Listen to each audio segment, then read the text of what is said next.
I'm Robert Ganji, the director of the Police Reform Organizing Project. PROP it's a project of the Urban Justice Center, and its mission is to expose, address, and correct abusive police practices in New York City. We're an organizing advocacy project. We initiate and engage in a variety of activities aimed at accomplishing our policy goals.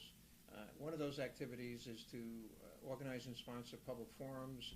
The one we held most recently, Monday night, December 3rd, called From Behind the Blue Wall of Silence, and it consisted of a panel of retired police officers who would speak, and who did speak very critically about the practices of the NYPD, particularly the quota system, which puts pressure on individual police officers to hit certain numbers on a weekly or a monthly basis, numbers of arrests, numbers of summonses, numbers of stop and frisk, and that kind of pressure, which unfortunately causes many police officers to engage in highly objectionable practices, where they're arresting people on no basis, and they're giving out summonses, again, for no reason, and they're stopping and frisking people who are not engaged in any kind of suspicious activity.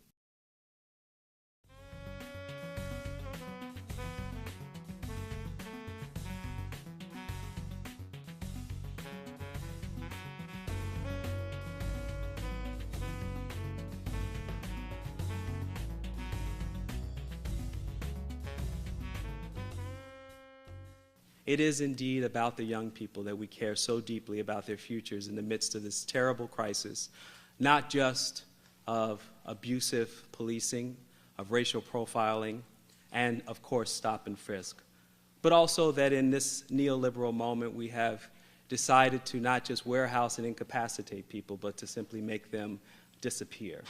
And policing is at the front lines of that system. I like to say to my criminal justice students and history students when I used to teach them that the criminal justice system is a pyramid, and at the bottom of that pyramid is law enforcement, and at the top are those who are incarcerated. And so at many steps along the way, the number of people gets smaller and smaller, but the top of the pyramid is starting to make it look like a square in ways that are completely unacceptable. So for those young people that are here, that are learning, that are engaged, programs like this at the intersection of education, empowerment, and consciousness raising are crucial to the future of this center, to be relevant to the world that we live in, and to create the space and opportunity for engagement and learning that is so important to libraries. For those of you who are nifty at smartphones, here's your chance to participate in the wider world about what happens here tonight. We have a Facebook page. Please don't be shy about updating what you hear here tonight, as well as a Twitter handle, which is #Schaumburg, #Schaumburg. So please do tweet. And finally, I want to take this opportunity to introduce you to our Master of Ceremony. Robert Ganji is the former executive director of the Correctional Association, where he worked tirelessly over reforming criminal justice issues for 29 years. He founded the Police Reform Organizing Project, PROP, at the Urban Justice Center in April of 2011. Mr. Ganji has been an activist, a community organizer, and public policy advocate in New York City for over 40 years. He is a recognized expert on criminal justice and law enforcement issues with a particular focus on police and prison concerns. He's cultivated relationships with members of the media and policymakers, which have been critical to the success around advocacy and education that are so important to changing our future. He has written or co-written numerous op-ed pieces for various newspapers, from the New York Times to the Albany Times-Union. Police Reform Organizing Project, PROP, at Urban Justice Center, and I just want to say the Urban Justice Center is a partner in funding tonight's programs. Thank you very much to them. They are a citywide advocacy and organizing coalition. I'm sure many of you are here precisely because you know about the important work that they do. Through research and analysis, through public education, policy advocacy, coalition building, and much more, PROP aims to stop the current, wasteful, ineffective, unjust, illegal bullying, homophobic, transphobic, and racially biased practices of the NYPD, to establish an outside independent agency that will investigate police priorities and punish abusive conduct, and to implement local problem-solving measures that strengthen communities while reducing crime. Please join me in a warm and generous welcome for Bob Ganji. Thank you. I want to express our gratitude on behalf of PROP and the Urban Justice Center to the Schoenberg Center, and particularly to Khalil Muhammad and Clarice Razaz Sharif, who were great help to us. Thank you. In organizing this event. And to have an event like this at the Schoenberg Library is, we think, particularly meaningful, and if this is the right word, particularly poignant, given the unfortunate extent and level of consequences of abusive police practices and the community who bears the brunt and the burden of those abusive police practices. So we're very pleased to be here. Again, it's appropriate and it's fitting, and we think it's going to be an interesting and compelling evening. A few words about PROP, although Khalil explained certainly some of what we do and what we care about. We consider ourselves to be an action organizing project. We are committed to moving an agenda. We hold events like this to educate the public, and we're not just interested in educating people. We're interested in mobilizing people and organizing people to press for change and to press for sweeping reforms in the abusive practices of the NYPD. To give you some idea of our activities, we hold public forums like this one. We have another one scheduled for January 23rd. It's a clergy forum where we're going to have leaders of the various faith communities and congregations in New York City speaking about the issue of abusive police practices from a religious and moral perspective. We have an aggressive petition drive. Our goal is to get at least 25,000 signatures on a petition calling for the city's leaders to enact sweeping changes in NYPD policies and practices. We have about 18,500 signatures now. Hopefully all of you, when you came in here today, got a packet that included the petition. Hopefully you will sign it and get it back to us, or bring it to your workplace or to your families and get your friends and colleagues to sign it. We have a narratives project where we do written accounts and film testimonies of people who had bad encounters with the NYPD. The purpose of that is to put flesh on the bone of our contention about how destructive and harmful abusive police practices are, so that people who see those videos or read those accounts know that these problems affect real people whose lives are compromised or traumatized by these practices.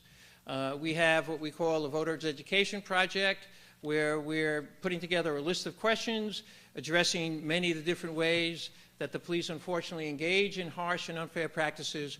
We're going to go to the political candidates next year who are running for office. Next year, 2013, is a big, big election in New York City. We're going to be electing a new mayor, many new members of the city council, a couple of new district attorneys, or at least they're district attorneys who are up for re-election. We're going to be electing a new public advocate and new city controller. And we want to make sure that any serious candidate for any of those positions is taking a very strong progressive position on the issues of abusive police practices. That hopefully gives you some idea of our commitment to these issues and our commitment to activism and our commitment to bring about change, again, in these abusive practices. I am now going to introduce each of the panelists. I want to make a comment about the purpose of this forum. It's called From Behind the Blue Wall of Silence. I think we all know what the blue wall of silence represents, is that most police officers, certainly most current police officers, and even most retired police officers, will not come forward with public comments and criticism of the NYPD. To a larger degree, it's out of loyalty to the department, even if it's a misbegotten loyalty, and to a larger degree, it's out of fear of retaliation from the top brass in the department. The 6 people who are going to be speaking to you tonight are, I think, in addition to being outspoken, they're brave and they're performing a very important public service task. Because before we get the kind of changes that we want to see in police practices, we need to expose the problem. We need to expose the injustices, and there's hardly any people better than retired police officers who've been there seen it firsthand, and come forward in a stronger, compelling way and present their experiences to you. So all of them deserve our recognition and our gratitude. And I will soon introduce each one of them. Not to be outdone in the area of social media, we at PROP also have a Facebook. Where's a person who could help me with this? We have, what do we call it? We want people to like us on Facebook. And we have a Twitter. What's our Twitter? I don't know. Could people hear?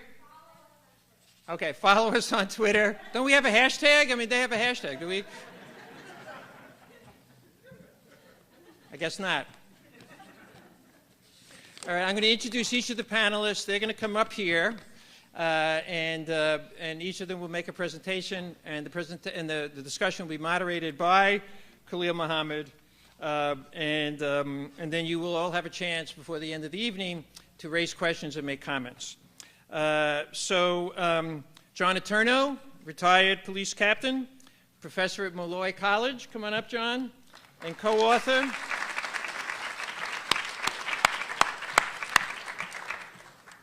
Of The Crime Numbers Game, Management by Manipulation. Thank you, John. Jeff Kaufman, who is a retired police officer, former counsel to the NYPD. And God bless him, a school teacher now in Brownsville, Brooklyn. Anthony Miranda, also retired NYPD sergeant, and he's chair of the National Latino Officers Association. Anthony. Graham Weatherspoon, retired NYPD director with Black Law Enforcement Alliance.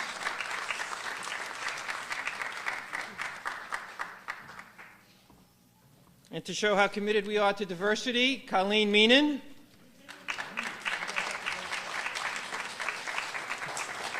You said we have to go down. Colleen is a retired NYPD sergeant, practicing attorney, and former executive director of the Gay Officers Action League. And last but not least, where's Chucky?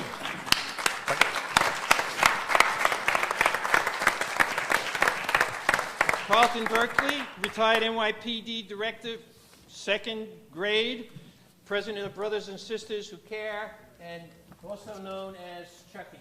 Welcome to all of you. Thank you very much.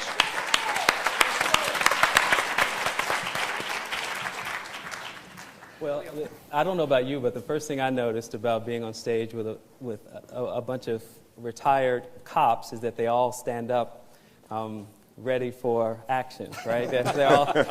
I've never had a panel be called to the stage and everyone stands in front of their chair, so impressive. And by the way, is it okay to call you retired cops? Absolutely. As a police officer? Call us anything but late for dinner. All right.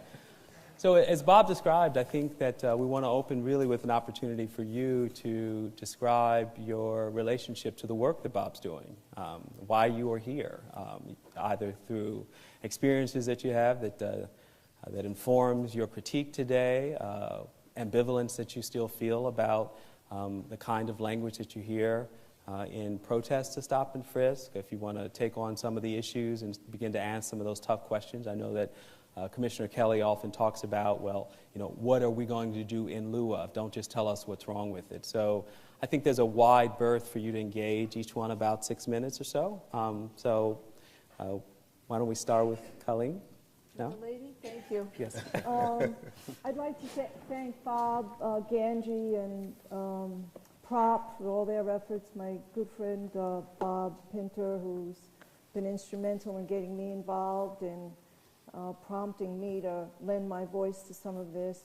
Also to Mr. Muhammad and his staff here at the Schomburg Center. I'm really happy to be here tonight to have a chance to share some of my thoughts with all of you. I guess I came to policing back in 1982. And so although I left policing far before this recent controversy, I nonetheless have a full appreciation, I think, of what is happening today, because it's always really been a part, traditionally, of policing in New York City. I don't think the New York City Police Department has ever been very progressive in terms of how we deal with constant issues involving how to reduce crime, or how to deter drug use, or how to deal with some of the endemic problems that we have in our city. And I think we're just seeing really now more public attention on an issue which has really gone on for a very long period of time. I've also been very active, especially after leaving policing and getting my law degree, with advocacy in the gay and lesbian community. And, you know, police abuse and misuse of power in the gay community has always been a dirty little secret. First, because just out of the fact that many gay and lesbian people tended not to be public about their identity until recent times, and until recent times many things have changed in that regard. But nonetheless, traditionally, they have been a very brutalized and abused part of society as well. As a matter of fact, you know, the gay civil rights movement, the gay and lesbian civil rights movement, which I include, you know, transgender people, bisexual people in that as well, you know, was started out of police abuse in a place called the Stonewall Inn, which is located in Greenwich Village.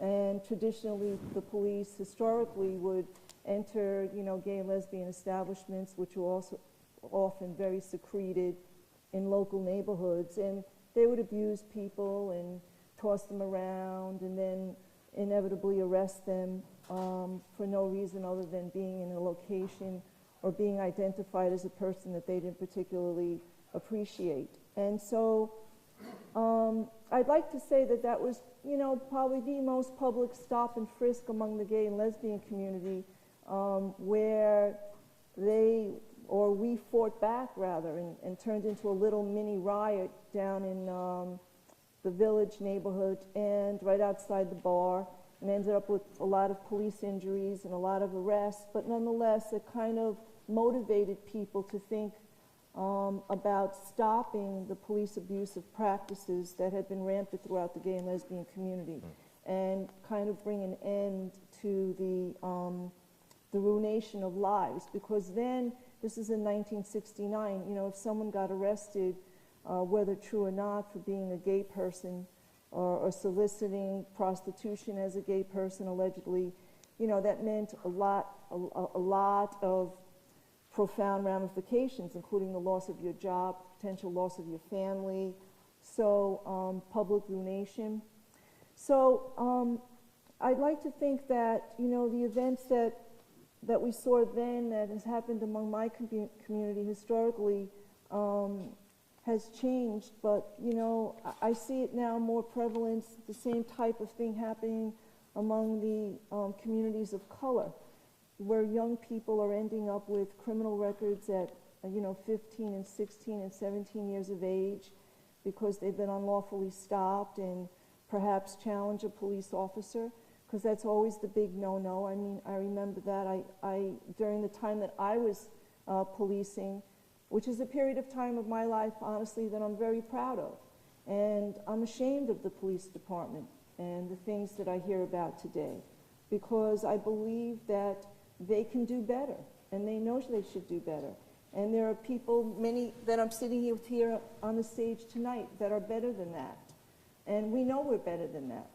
And to see young people develop a criminal background because some cop might lose his or her temper, or some cop might get an attitude because you dare question about why they've stopped you in your neighborhood or in your mother's building or on your way home from work, and have tossed you and have humiliated you, is something that we, not just within the minority community, but in all of the communities, citywide, we have to address it.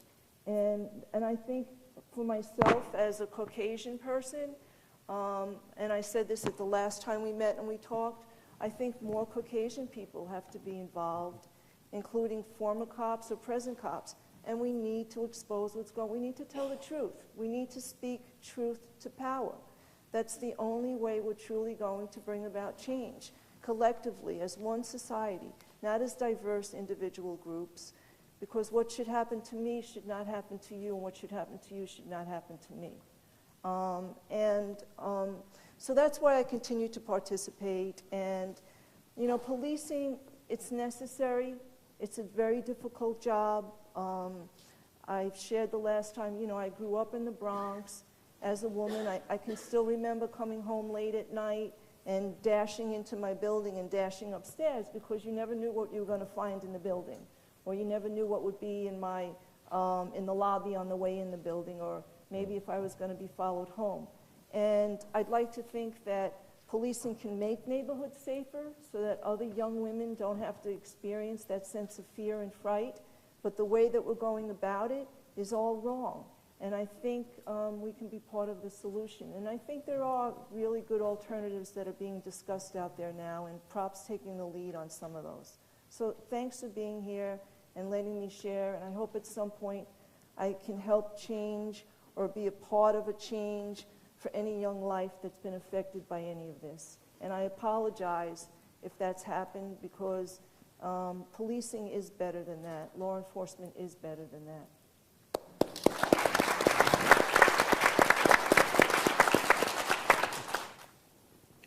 I was born in East New York and raised there.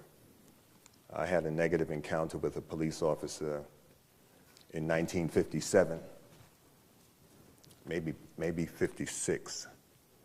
I was struck in the face by a cop, a white cop, with his nightstick. Outside of the school, where Danny Kaye was doing a concert for the kids in East New York, because he grew up around the corner from where I lived.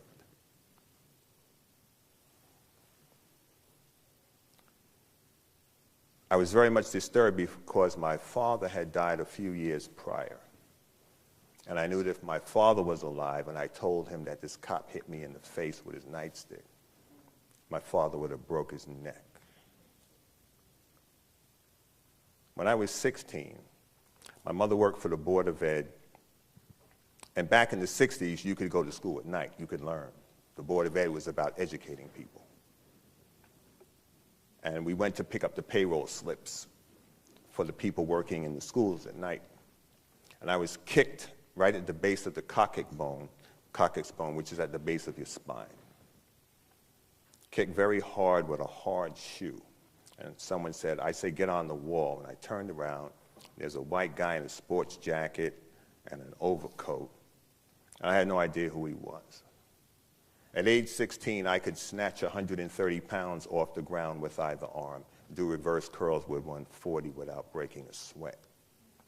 As I turned and looked at this guy, before I could take him, he was punched in the mouth by my mother.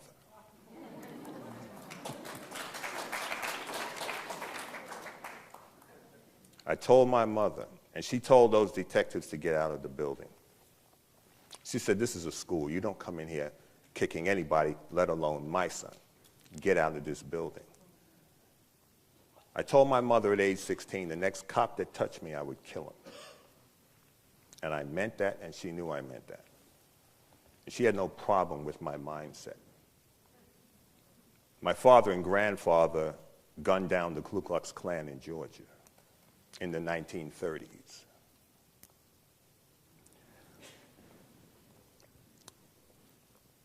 In 1973, I took a walk-in exam for the Transit Police Department. I figured, if I take that job, there's one less psycho that can get the job. I said, I can't do anything about that system if I don't go into it and try and to effectively make some changes. NYPD called me 2 months later. I turned them down. That was during the Knapp Commission, those of you that are old enough to remember the Knapp Commission. I said, I don't work with bigots and I don't work with criminals. I went into the transit police, which at that time was almost 30% black. And I was taught by some very astute black men, not just in policing, but about the community and about protecting the people. As a Christian, I saw police work as a form of ministry. It wasn't a job. It's something you need to be called to. This is not hamburgers, French fries, or anything like that, because you're dealing with the critical issues in people's lives. I wasn't drafted. I volunteered to do it, so I cannot have a bad day at your expense.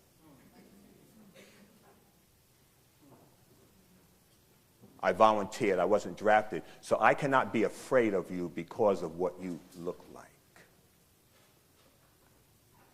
And I cannot kill you, and as they say, if you can articulate. That's the code word.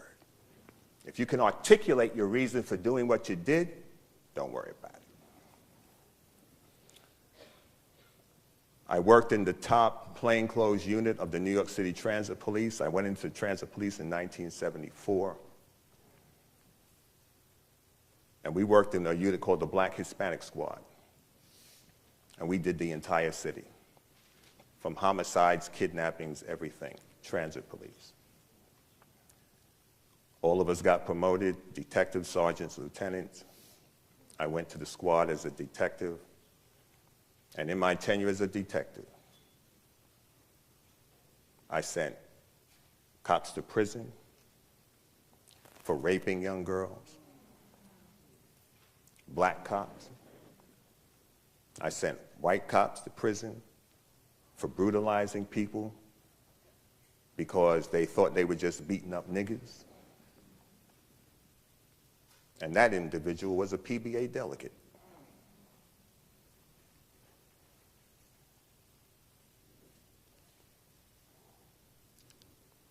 There's no gray area. You're either walking the road correctly or you're part of the problem. All through my career, I was involved. We were at J Street, 370 J Street, when Kelvin Alexander had the idea for an organization to do even more than what the Guardians Association was doing. I was the vice president of Transit Guardians. And we formulated 100 blacks in law enforcement who care. And during my 12 years with them, our objective was to inspire younger cops, thank you, to take up the gauntlet. You have to know who you are before you go into policing. You cannot allow them to define you. If you don't know who you are going in, they got your mind. And as a man thinketh, so is he. So the actions of the officers are the outcry of how they're thinking. The psychological exam is only there to protect the city in lawsuits. They're not looking to weed out any problems. Tony?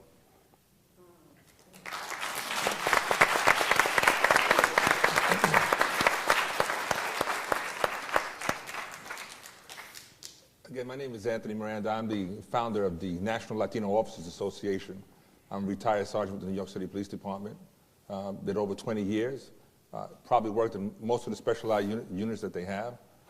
One of the reasons we're involved, especially with the ongoing project they have here, is moving people to action. We've been at forums and we've been to congressional hearings and city council hearings and all kind of hearings held by elected officials year in and year out. What ends up happening at the end of those is they, sometime after the media leaves, they generate a report that sits on a shelf. Maybe they have a lot of recommendations in there. None of them ever get implemented, and either 2 years later, something else happens, and we're back to having hearings again. So part of our project, like 100 Blacks in Law Enforcement, was to organize ourselves internally, because the same discrimination that you see outside in the streets is the same thing that officers feel internally and go on every day. If we didn't have a uniform on, when we took the uniform off, we were just like everybody else. And our badges didn't get us that far after that. And you see a lot of younger police officers, even to this date, minority police officers, I say, getting in trouble because they're stopped by Caucasian officers and always say that they never identified themselves or somehow did some misconduct or were congregating with other people who were unruly, and they end up losing their jobs or getting targeted early on in the police department. The police department has a long history of retaliation. You either toe the line or they retaliate against you. when you see officers out in the street and you see some people try to justify what they do because they say, well, I want to keep my job, I want to keep my paycheck, I want to get to those specialized units, I don't want to be disciplined unfairly. And they tend to try to justify or the acceptance of what we call misconduct that we see every day. It's a struggle to keep officers internally to keep their identity separate. When they get into the police academy, indoctrination begins to say it's us and them. And that mentality continues on every day after that when they're in the street until they finally buy into that kind of identity. And we always tell them, remember your mother, your father, your sister, your brother, because when the officers finally do respond and they disrespect one of your family members, then you get a taste of what the average community goes through every day. And then you want to react. And sometimes it's just too late. They sit through, discrimination, the racial jokes, and we tell them don't tolerate this kind of conduct because that kind of perpetuates what's going to happen next. If they feel that you can sit through and tolerate discrimination internally, what they say about your own people, then about your women and everything else, then this conduct will carry itself in how they behave in the street because they don't respect you anymore as an individual. So our struggle is to make sure that officers remember who they are, respect themselves enough to have their own individual identity, and understand that the job of doing law enforcement is a much-needed profession with qualified people. Unfortunately, I'm going to change the topic real quick on you. I recently had a discussion with my niece at a family gathering, and it's amazing how they mix apples and oranges in conversations. And the conversation went something like, you just got to do away with that whole stop, question, and frisk thing. It's all illegal, it's abusive. It says, no, the idea of stop, question, and frisk and how it became formulated into law had a legitimate purpose. There was a purpose, even in codified, let's say they engaged in the behavior before it was even codified into law. The law kind of gave them the boundaries because they were beginning to abuse it to begin with, so they gave them legal boundaries by which to abide. And unfortunately, they figured out how to go one step further. And currently in the stop, question, and frisk environment we have snap-out forms. These forms were created as a result of prior lawsuits where the officers were mandated to write the reasons why they stopped people in the community. When they began that lawsuit and began reading the reports, they realized that the officers couldn't articulate a legally legitimate reason for stopping the people. So to stop the city from its lawsuits, they created snap-out forms, which they currently still use. And in those snap-out forms, they give you 20 reasons why you can legally stop somebody. And you can pick 1 out of 20 or all 20 of them. It's a checkoff. So therefore, it eliminated them from being sued and the investigations that followed, because when you force officers to articulate the reasons why, they would often put things in there that would allow you to take legal action against them. So the new process is prevent lawsuits. It was never meant to protect the community. It was just meant to limit liability. And so our struggle is to maybe get back to the point where we do away with snap-out forms and require officers to legitimately write in their own handwriting a legal document, and then they would go back to how it was supposed to be done for legitimate reasons, not the illegitimate reasons. They now mandate stop, question, and frisk as part of a quota system that they call performance goals. That's the new terminology for the illegality of what they codify. It's performance goals. And then they penalize the officers for not reaching their goals. The amazing to me is that in all the lawsuits where the police department gets sued, they go into court and argue how the patrol guide is just a guide. And they're not mandated to follow those rules because it's just a guide for the police department to follow when it's to their benefit. But when it comes time to disciplining police officers for not doing the 20 stop, question, and frisk, they can transfer them, change their tours, give them command disciplines, which is a form of disciplining them internally, and just kind of start harassing them on a regular basis. One of our meetings, we meet once a month as a Latino organization, and one of the sergeants came to our meeting and says, what do I do? The captain's now ordering me to take an officer in my car with me and making him give summonses and making him do stop, question, and frisk. And I was amazed that still at this age, that at this time, a sergeant would be saying, what do I do? I say, you say no. You say you're not going to do it. I used to go to roll calls, and they have, again, the quotas have existed since I've been on the job, and before I've been on the job, right? So when sergeants used to come afterwards and say, did he talk to you about the quota system? I says, no, not to me. And he said, he talks to you guys because you allow it. I says, they won't have those conversations with me at all. I says, and you can put a stop to it anytime you want to, but you're going to have to want to.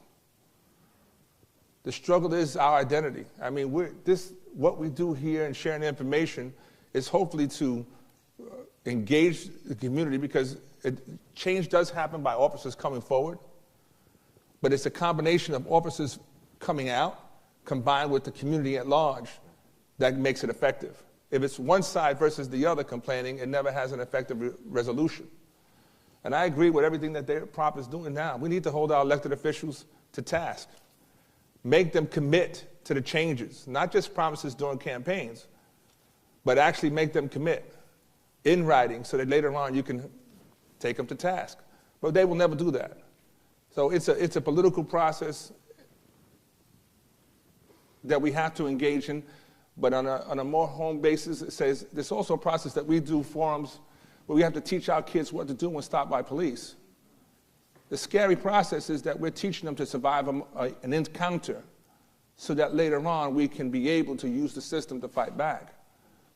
I've been at forums where I heard pastors tell them an eye for an eye, a tooth for a tooth, not my kids, because they won't survive the eye for the eye, tooth for the tooth in that particular meeting where they're outgunned. So we teach our children and the public how to survive. So we go to forums and we teach parents what to look out for. Community at large, when you're standing there and watching, they got to stop the bullying campaign. We need to stop the abusive police campaign. And every time somebody sees an encounter, get your cell phones out, videotape it, whether it's right or wrong, put it on the internet, and then it would have a tremendous effect. I'll leave you with one last thought. If you ever see somebody get stopped by the police, or you yourself have been stopped by the police, you need to make a complaint about it, even if it's a nice encounter. Even if they're the most polite individual that stops you. Yes, I'm sorry, sir, for the inconvenience. Well, why did you stop me? And if you don't think there's a legitimate reason, make a complaint. We don't make enough complaints to cause the change also. And that's part of this process of why we do the forums. If you get stopped, or your son and daughter comes home and says, I was stopped, I don't think it was legitimate, I don't think there was a reason for them to stop me, go make a complaint, cause an investigation to happen, so that, and again, you will also find things to happen that then certain officers start getting identified, and they get a paper history all of a sudden. The police department is infamous for commanding officers as well as police officers. When you do create a paper pattern, they just transfer them around. They never get rid of them. Right. So we need to be aware of where they get transferred to. We have plenty of individuals who got in trouble as leaders of our precincts, and they get promoted within the year and get transferred to somewhere else, and like a new person. So the struggle's in front of us. And what I can say at this point is that while we are educating our kids differently, this is a fight that we can win. As long as we're all engaged and we're all involved, and it's all nationalities, it's young and old, and it's going to take a community push and a new police commissioner to change the process.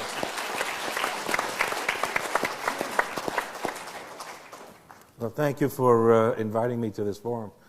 It's a real honor to be amongst my colleagues.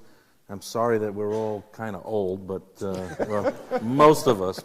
But what I wanted to bring to the forum from my angle, I have a kind of unique situation in which I went through. Although my years on the force were not as long as some of my colleagues here, I was in a position when I was in the police department to basically be in a policy-making role and helping the police commissioner at the time, Ben Ward and Bob McGuire, help make policy for the police department.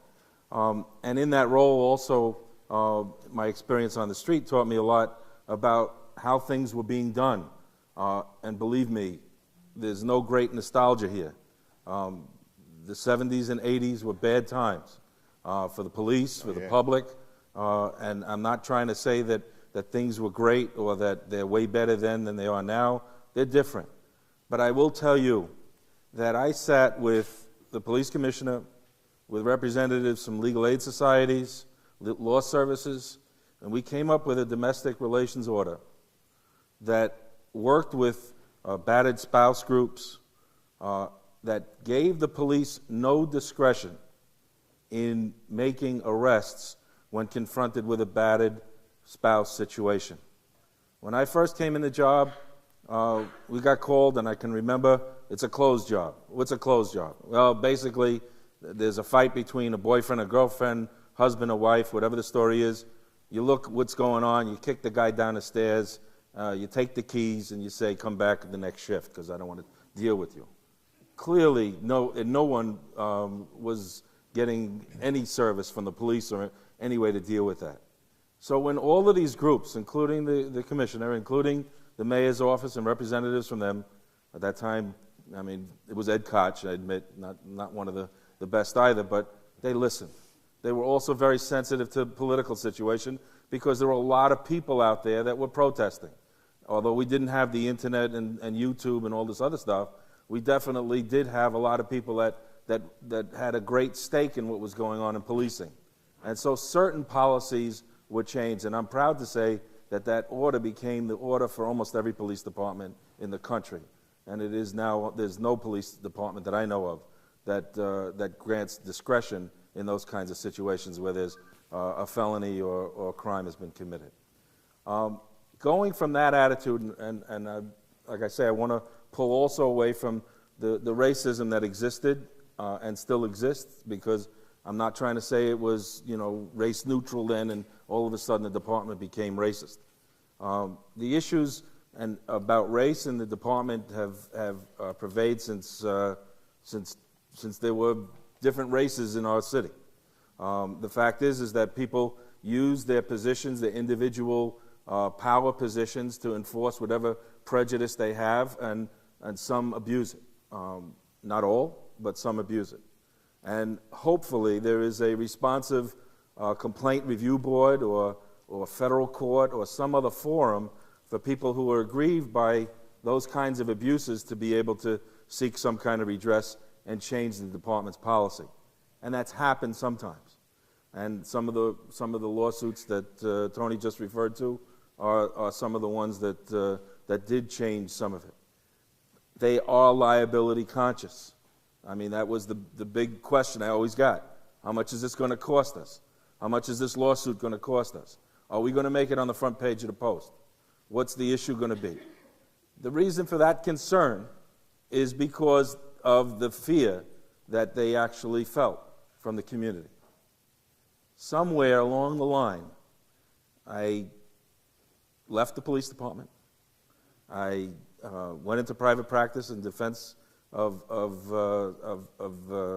criminal defendants, and then I became a New York City public school teacher. Strange career path. Thank you. But I will say it gave me a perspective in those areas in terms of somewhere along the line we were sleeping. Somewhere along the line, the broken windows of Giuliani, the idea about cleaning up the little messes, in other words, quote unquote, abusing people's rights. The idea of doing policing, not community-based policing any longer, but sending roving squads of the street crime unit that ended up was just a small elite squad when I was on a job, to officers, I think they reached at one point over 1,800. Basically, in unmarked cars, we own the night, we're going to get your guns. The public didn't know how to react, and I'm saying the public doesn't see it in the long run. They don't see what's happening over time. And then we had some very, very disgusting shootings, a number of disgusting shootings, most of which involved either the street crime unit itself, or units that were acting like the street crime unit. And then this management concept came about how we're going to control the crime in certain areas. How are we going to take over how are we going to get these streets back and not kill people while we do it? So stop and frisk was always there. We always had UF-250s when I was on the job that you filled out, little tiny form.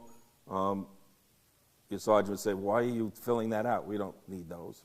I mean, if you made an arrest, you filled it out if it was based on a stop and frisk. If you didn't make an arrest, who cares? The public doesn't. Nobody else cares, so just let it go.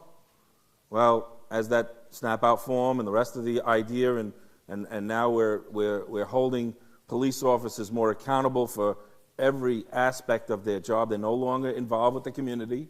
They can't talk to the community. The community doesn't trust them.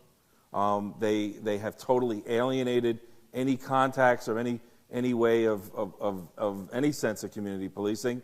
Now you fill out the form. And when they start filling out the form, I'm not going to bore you with statistics, because I know I'm in a group that knows these statistics, but we have this year, up until July, 337,424 stop and frisks. Last year was 685,000 plus. So we're going to be greater than next year.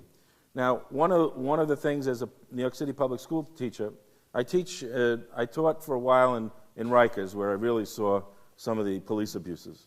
When you hear the stories of some of the inmates in Rikers that were my students, about how they were treated, and and some of the abuses of the police department. But when I got to the school I'm in now, which is Aspirations High School, I'm right by Broadway Junction in Brownsville, Brooklyn, right on the border between East New York and Brownsville. I'm 3 or 4 blocks away from one of the biggest areas where stop and frisks are done. So my students are the victims of police stop and frisk policy, of quota systems that guarantee that police officers in the task force in the 73rd precinct, where my school is, harass and bother my students. So much so that some of the students, although there's a lot of problems in my school, it's a transfer school, meaning it's a second chance school. So these are kids that have not many credits, but are kind of a little older. They don't need any more disincentive not to come to school. Seeing a police officer may be just as disincentive not to come to school, which is insane. I can't think of any society that has any kind of feeling or sense of investment in its youth than to alienate them totally when a student sees a police officer to walk the opposite way from school so he doesn't go to school. It's outrageous, and it's happened. Some of my students have written about it, and I thought that I'd like to share one. I can't do the rap, I'm sorry. And I have to also caution you, like a rap, it has some choice words in it, which I hope no one here is offended by, but if you are, I'll give you a minute to leave the room.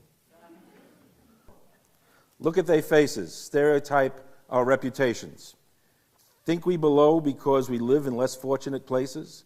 Look, man, I ain't no jailbird, I ain't no killer, but I know when I walk past yo, ass calling me nigger. Same person, just a different pigment. Why are you targeting me for? Because I'm black and I'm gifted? I wear my skin with pride.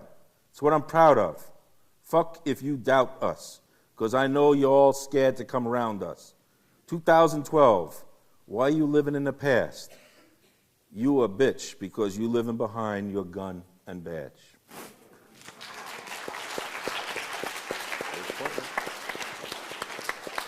I just want to thank Bob Ganji and the Schomburg Center and tell you how proud I am to be up here with this group of officers.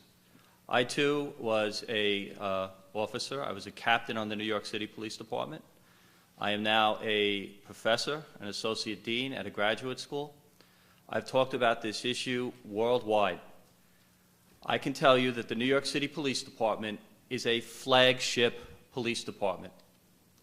What that means is that what they do, everyone else does.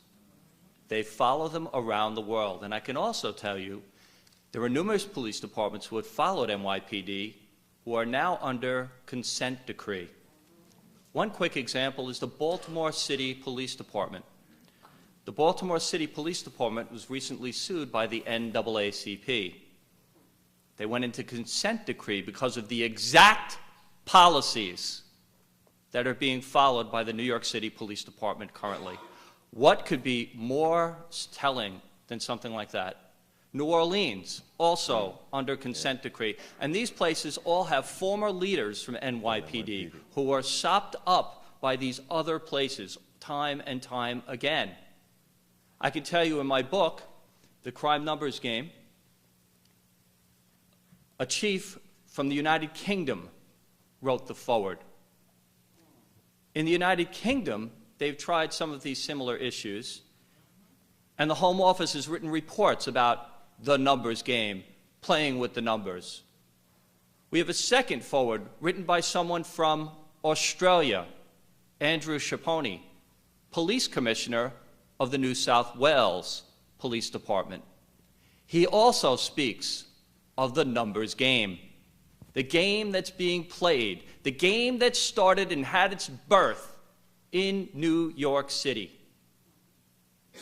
Now, I didn't come here to talk totally about crime numbers. I'm here to talk about stop and frisk. I used to be the stop and frisk captain. I worked in the police commissioner's office. That was me. Through 2002, 2003, I did that. And I have to tell you right now, I am not against stop and frisk. What I'm against is what's going on now, which is abuse of stop and frisk, and it is disgusting. Absolutely disgusting. Now, I'm just going to give a few figures, a few facts, and I know it may bore some people, and I know it may drive some people wild, but understand now, and there is no one up here that will disagree with me, there is a quota system on NYPD. As a researcher, I've been a researcher. I wear a couple of hats here. You know, former cop, researcher, done all sorts of things. I've interviewed hundreds of police officers. I've surveyed thousands. I'm very well published in this area. I know what's going on. This quota system is one of the most disgusting things, and it's illegal in New York City, in New York State. It's completely illegal what's going on. The quota system, I had one young officer who I'm just going to talk about very briefly, who I spoke to very recently, and this is within a matter of the last couple of months. He shows me his iPhone, he shows me some pictures on there. And on these pictures are the names of officers listed from top to bottom for summonses, for arrests, and more importantly, for stop and frisk. They are counting them, and they're making sure that officers are meeting their daily quota. Officers are brought in on a daily basis and questioned about their numbers. They're not questioned about, say, that homeless person. Did we see that recently on the, right? They're not questioned about that. You know, once it hits the news, and suddenly, ooh, we better thank this guy. But you know, a cop does that every single day. Every day. But now, it's the management system that's forcing them to do these quotas. Most officers, all of these people, every one of us, we went in there with good hearts, with good intentions. But right now, it's the job, it's the management that's ripping them apart. In fact, the PBA took out a letter, an ad. Don't blame the beat cop. Blame NYPD management. What could be clearer? What could be clearer? They understand that it's the management system called CompStat, which is compare statistics. And what they're doing is they're comparing statistics through the commanding officer, who has to get up at a podium like this in front of the higher echelon of the job and defend what's going on in the precinct. So the CO, the commanding officer, they got to have the numbers. If they don't have the numbers, they get ripped apart at these meetings. And let me tell you, it's a bloodbath. This is no way to lead. I never led like that. Never. I always respected people. And if you don't respect the leaders, the commanding officers, that filters down. Filters down to the cops. And what do the cops do when they get out on the street? They don't respect the people. The tone is set at the top. Make no mistake about it. It's the leadership that is sending this message through the ranks. Now, a few interesting facts. My colleague Eli Silverman and I, Eli, are you still out there? I don't know if he's here, but I hope he is. I'm glad you are here, Eli. Thank you for coming. We did a survey of a little under 2,000 retirees. I was lucky enough to have access to that. In that survey, I asked them about stop and frisk. I said, officers, tell me, how much pressure is there on you with stop and frisk? Now, using before 1995 as a baseline, because that's when CompStat was its first full year. At that year, before 1995, all the officers that worked back then said they really didn't have that much pressure. About 9% said there was high pressure on them. And those are probably people in street crime that Jeff was talking about. We did this in the survey, then we look at people from 2002 onward. The high pressure jumps to nearly 40% of officers responding. Let me tell you, that's just about everyone that works the street in our survey. 40% felt high pressure to just write stop and frisk reports. Stop and frisk was not meant for that. It wasn't meant to go out there and make a number. What's meant is if you have reasonable suspicion that a crime is taking place, that's what that form is for. That is what they're supposed to be doing. That's what it's all about. Okay, a couple of other issues. NYPD's position on stop and frisk is simply untenable. They've claimed that crime has gone down 80%. I hope people understand that, 80%. Now, look, I can stand up here, I can give you whole PowerPoint presentations on the bogusness of that, okay? I've tons of stuff. But understand this, if crime goes down 80%, how the heck do you have 700,000 criminal suspects walking in the streets? It can't happen. Their logic is just flawed, and I'm going to go through it quickly. I know I don't have too much time left. But in 2002, back when I was working and I supported stop and frisk, we did less than 100,000 stops. Less than 100,000. We had 587 homicides. Now we fast forward to 2011, 700,000 stops, and we still have about the same number of homicides. So what the heck is going on? Quota. Quota. Now let's drop down a little bit. Now this year, Commissioner Kelly's screaming all about the numbers, how homicides have gone down, without questioning him, because I don't believe a thing that's coming out of their mouth now. And I'm going to explain that in a minute. But without questioning them, without asking them, did you know the number of stop and frisks this year have actually gone down? It makes no sense. If they've gone down, then you should have more homicides if what they are saying is accurate. I hope you're getting this, because it's truly a bunch of BS. It really is. It's unquestionable. So, the practice of stop and frisk, we've already heard some of this from people, this practice ruins lives. It alienates people, it hurts them, they're labeled, and the police department has no further to look than their own applicant processing. These poor kids, and it's mostly kids and it's mostly minorities, are being given summonses for the most menial of things that are done in white neighborhoods, and often done in white neighborhoods even more than they're done in minority neighborhoods. Yet these kids are getting a record.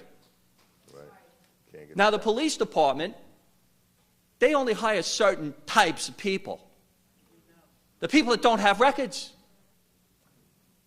In this age of information, all of these kids are getting a record, and it's not just the police department. This record is going to follow them for the rest of their lives. You can just do a Google search. You can find out all sorts of information. It costs you $0.25, and you'll find out this information. This is alienating, and it's labeling these youth for life. It's hurting, not helping. And I hope you hear me, Commissioner, because that's what's going on.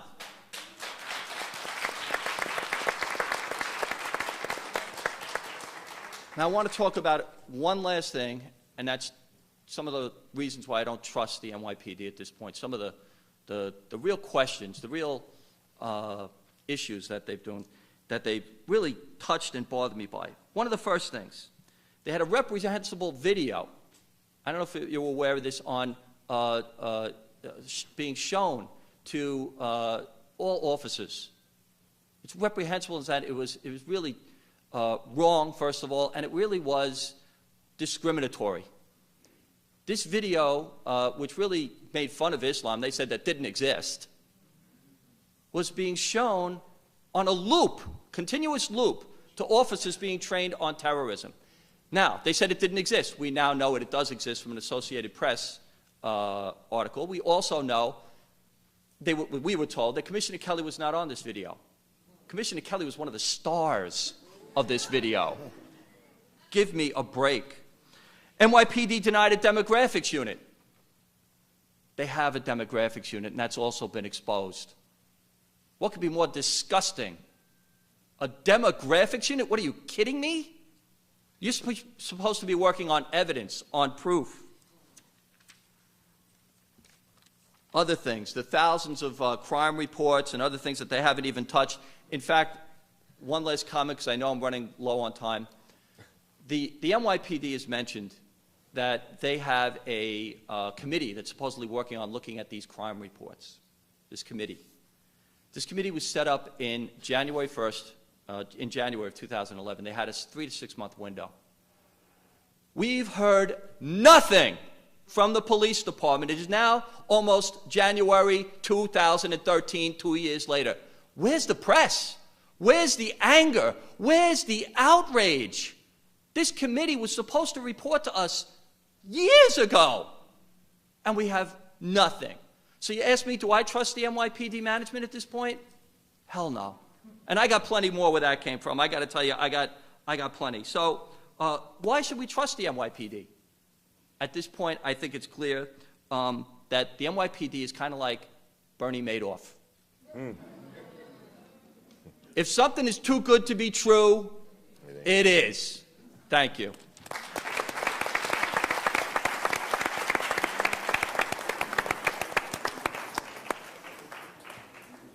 First, let me give honor to my God, my Lord and Savior, Jesus Christ. Bob, amen. Thanks for having me here with Prop and Brother Muhammad. What I want to start off by saying, please don't take my passion for anger. My name is Carlton Berkeley. I feel home because I was born and raised in Harlem, 128th Street between Madison and Park. I joined the police department back in 1984. I'm going to take a little bit from everybody that up here that has said something. I'm going to take a little bit from them. When I joined the police department back in 1984, there was two groups eventually that came about. Was the 100 Blacks in Law Enforcement Who Care. Graham was one of the co-founders. And my buddy here also, Anthony Miranda, who's chairman of the National Latino Officers Association. The reason why I joined those organizations is because, like they said, while a police officer in the NYPD, we, the minority officers, was mostly being discriminated against. I didn't know that when I first joined. I thought after joining, right, that we all was one. But we quickly found out that it was always us against them. And sometimes, and I hate to use this word, but sometimes it was, nigga, keep your place. You're lucky you got a job. And it still goes on now. What I wanted to say also is, when Anthony mentioned and Graham and the 100 Blacks and the National Latino, we come out and we teach our communities how to interact with the police. One of the reasons why we do that is because of this. Rest in peace, and unfortunately those who follow. Eleanor Bumpers, female black, 66. Nicholas Haywood Jr., male black, 13. Anthony Baez, male Hispanic, 29. Nathaniel Gaines, male black, 26. Frankie Azuga, male Hispanic, 15. William Whitfield, male black, 22. Amadou Diallo, male black, 23. Malcolm Ferguson, male black, 23. Patrick Dorsman, male black, 26. Alberta Sproul, female black, 57. Church-going lady. Osmond Zongo, male black, 35. Timothy Stansberry, male black, 19. Gregory Chavez, male black, 17. Sean Bell, male black, 23. Jason Tirado, male Hispanic, 25. Kyle Coppin, male black, 18. Chris Ridley, male black, 23, Mount Vernon police detective. Omar Edwards, male black, 25, NYPD detective. And I got here, who got next? Well, let me tell you who got next. Romali Graham, Yes, in the Bronx, 17 years old, was walking home. The street crime unit supposedly said that he was involved in some drug transaction. Somehow it escalated to he was carrying a gun. Ran in this young man's house after breaking in a residence because his family had an apartment and a house. So they broke in, or tried to break in, the initial downstairs door. Walked in the building, kicked in his private apartment door, went in, shot and killed him in front of his grandmother and his 6-year-old brother. When I got that call from the father, and I rushed up there, being an NYPD detective, the police, what they taught me, I used against them. And all the hours that they were in that apartment, I was able to get footage to show exactly what happened. So what I did was took what they taught me, and I can't elaborate even more because it's an upcoming trial. I'm constantly in contact with the Romali Graham family and the Jatik Reed. Jatik Reed is our version of the Rodney King beating, which happened just a little bit before Romali Graham. Like I said, please don't take my passion for anger. But am I upset? You goddamn right I'm upset. And while I commend my brothers here, because Anthony and Graham and us, and they came on before me, we all band together and we started fighting NYPD while we were in NYPD. And we continue to fight NYPD while we're out of NYPD. And we told them that when we were in there, that we were going to continue. We brought up a lawsuit.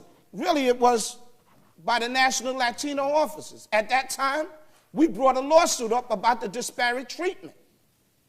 The NYPD said it was fabrication.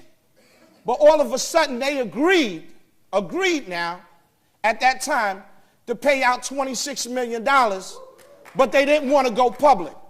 They said it was an act to show good faith, but they didn't want to admit guilt.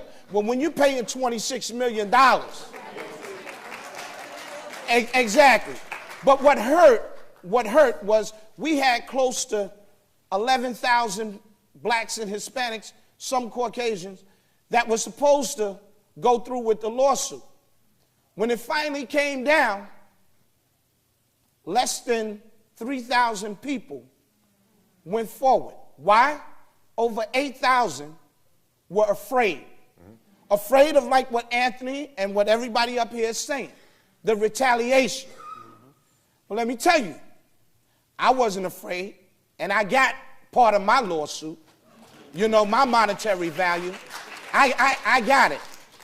And I'm still looking for more today because things are coming up, and I'm looking back, hey, I was on that time, and if I was on that time, I want some of that too. Whether it happened to me or not, I want some. Listen, what we need from everybody here, and the only way this is going to work, right, it's not going to work if just all blacks and Hispanics. This is only going to work with a great mosaic of everybody.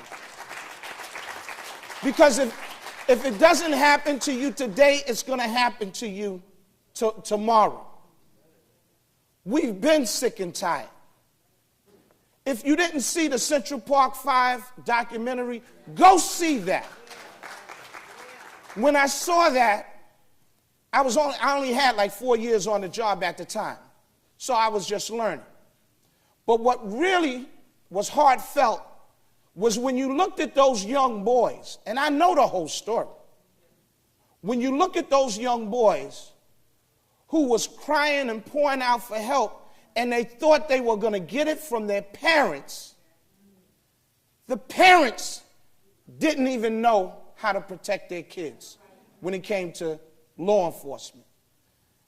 That's why we educate the community on what to do when stopped by the police. We educate parents because parents don't know, even if you do, which you shouldn't, but if you do give the police department the permission to talk to your loved one, if you do, at any given time, you can stop it.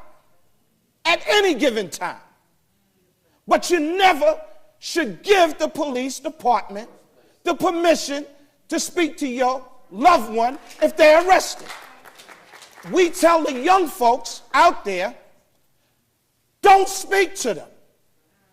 I'm going to use part of my time to just give you a simple demonstration of what I teach young kids. When you're walking down the street, you get a call, and the police get a call. If the police stop you in an area, I'm going to give you a Saturday night, whatever area you're at, and the police stop you, do you know why they're stopping you? They're stopping you because you're the only one in that vicinity. So right then and there, you are the perpetrator. You don't know you're the perpetrator because they're not going to tell you you're the perpetrator. What they try to do is stop you by engaging you. How you doing, sir? Or whatever.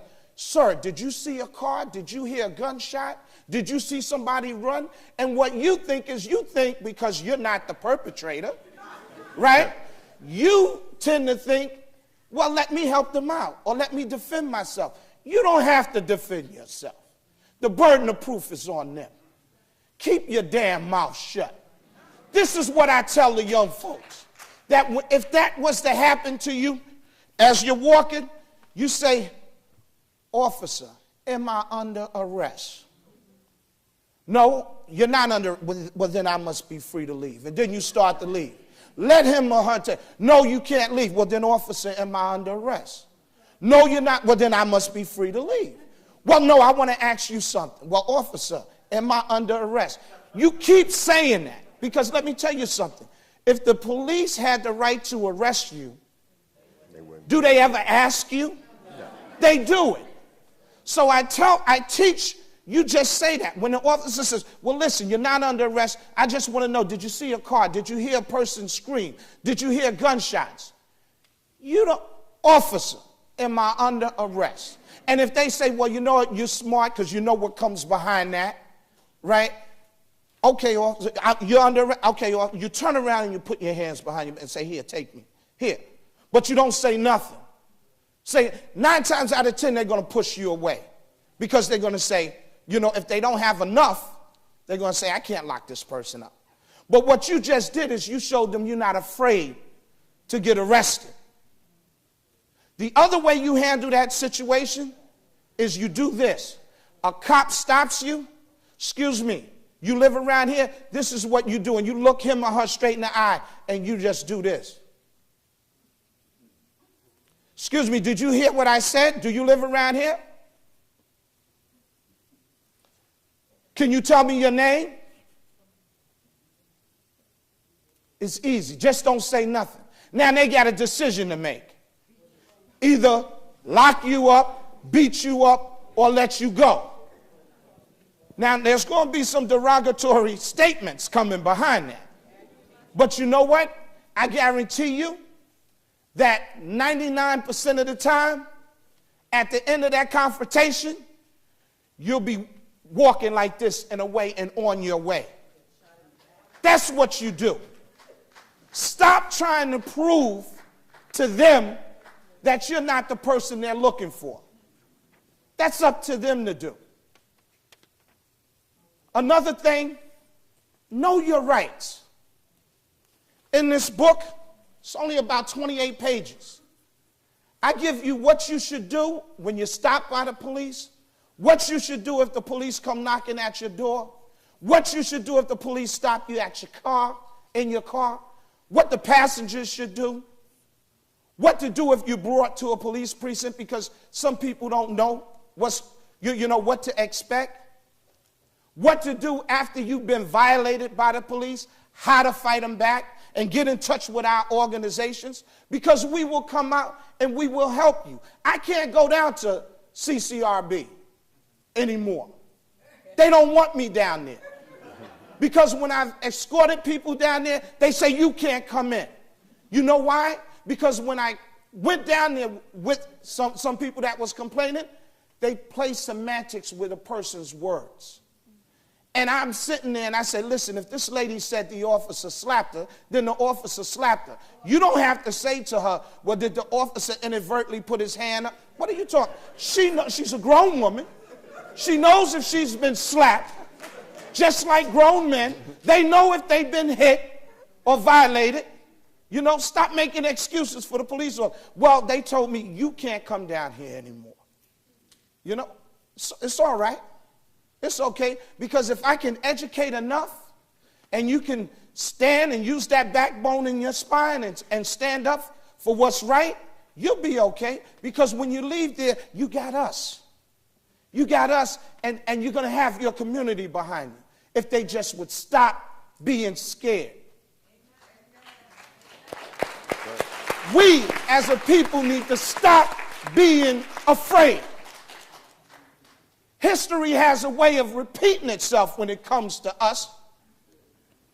Ramarley Graham in his apartment, a 68-year-old senior citizen in White Plains, Chamberlain, 68 years old, who inadvertently by mistake touched his medic alert, right? And the police came to his house, the White Plains police, and the man was saying to them, it's a mistake. Why are you at my door? Please leave. The man is a Marine. He was in the war. He was a retired state correction officer, a senior citizen. His door was taken off the hinges with a hydraulic machine. So you would think that it had to take them at least 15 minutes. And on the medic alert, you hear a police officer using a racial epithet as a way of coasting him out. Nigger, open the door because we coming in. This is what we're talking about. And I mention those two cases because that's in a house. Emmett Till. You see how history has a way, people, of repeating itself when it comes to us. Let's put an end to it. Let's start standing up and fighting back. So that's why I'm here.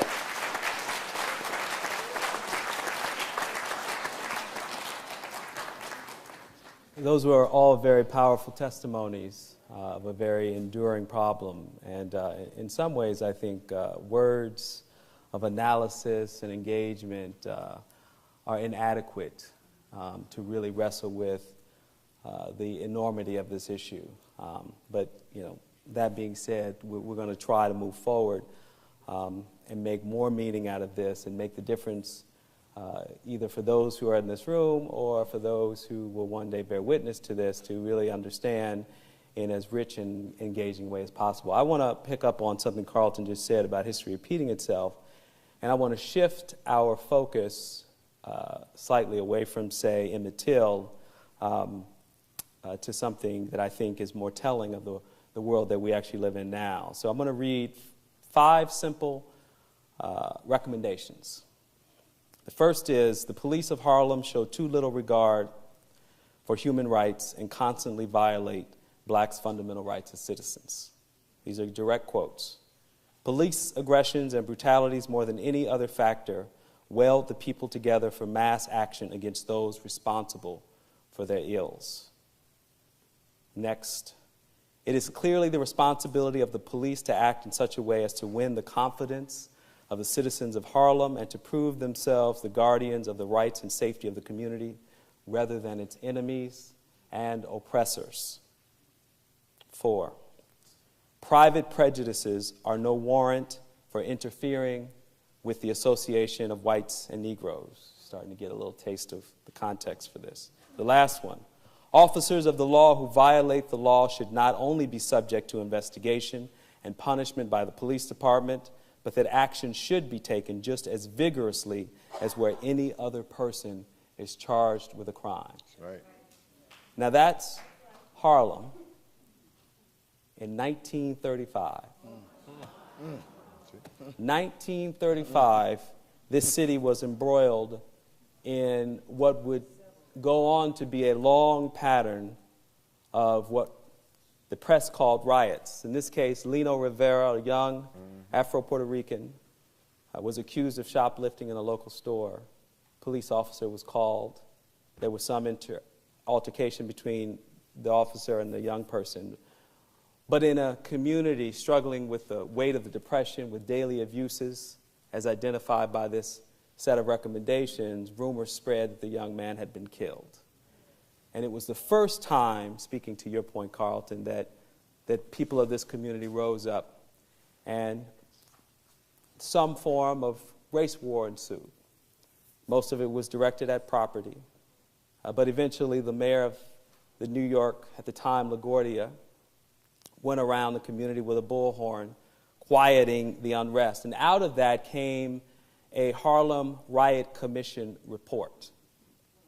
These are the 5 recommendations of that Harlem Riot Commission report in 1935, right at the tail end of the Harlem Renaissance. So the question, of course, one has to ask, have we learned anything in all these years? Now, the other interesting note that I'll add to that is that in that report, E. Franklin Frazier, who was then an African-American sociologist, one of the leading sociologists in the country, had done some survey work, like John here. And he had polled residents and officers willing to talk to him about abusive police practices in North Harlem spilling over into Washington Heights, and had essentially identified stop and frisk practices where black folks who were moving into the areas of North Harlem and Washington Heights where they weren't welcome, where police officers were on the front lines of protecting white communities. This is all in the report. But guess what happened to the report? Talk about history repeating itself. It was never published. It was buried in City Hall. No one ever came and wrote about it until the New York Amsterdam News demanded access to the report and later published it. Fast forward 32 years later, the Kerner Commission, and I won't read you the bullet points because I'd simply be repeating myself. In 1967, the Kerner Commission came up with 5 of the exact same conclusions in response to the urban rebellions of that moment. So I think what is deeply disturbing about where we are in this moment is that this policy, in many ways, is not a problem in the way that we configure it as a problem. It's a solution. It's a solution for organizing urban space. It's a solution for making sure that the wrong kind of people don't end up in certain places, whether they live there, whether they walk freely, head held high. It's a way of organizing our society. And all we've done is made it a lot easier with CompStat.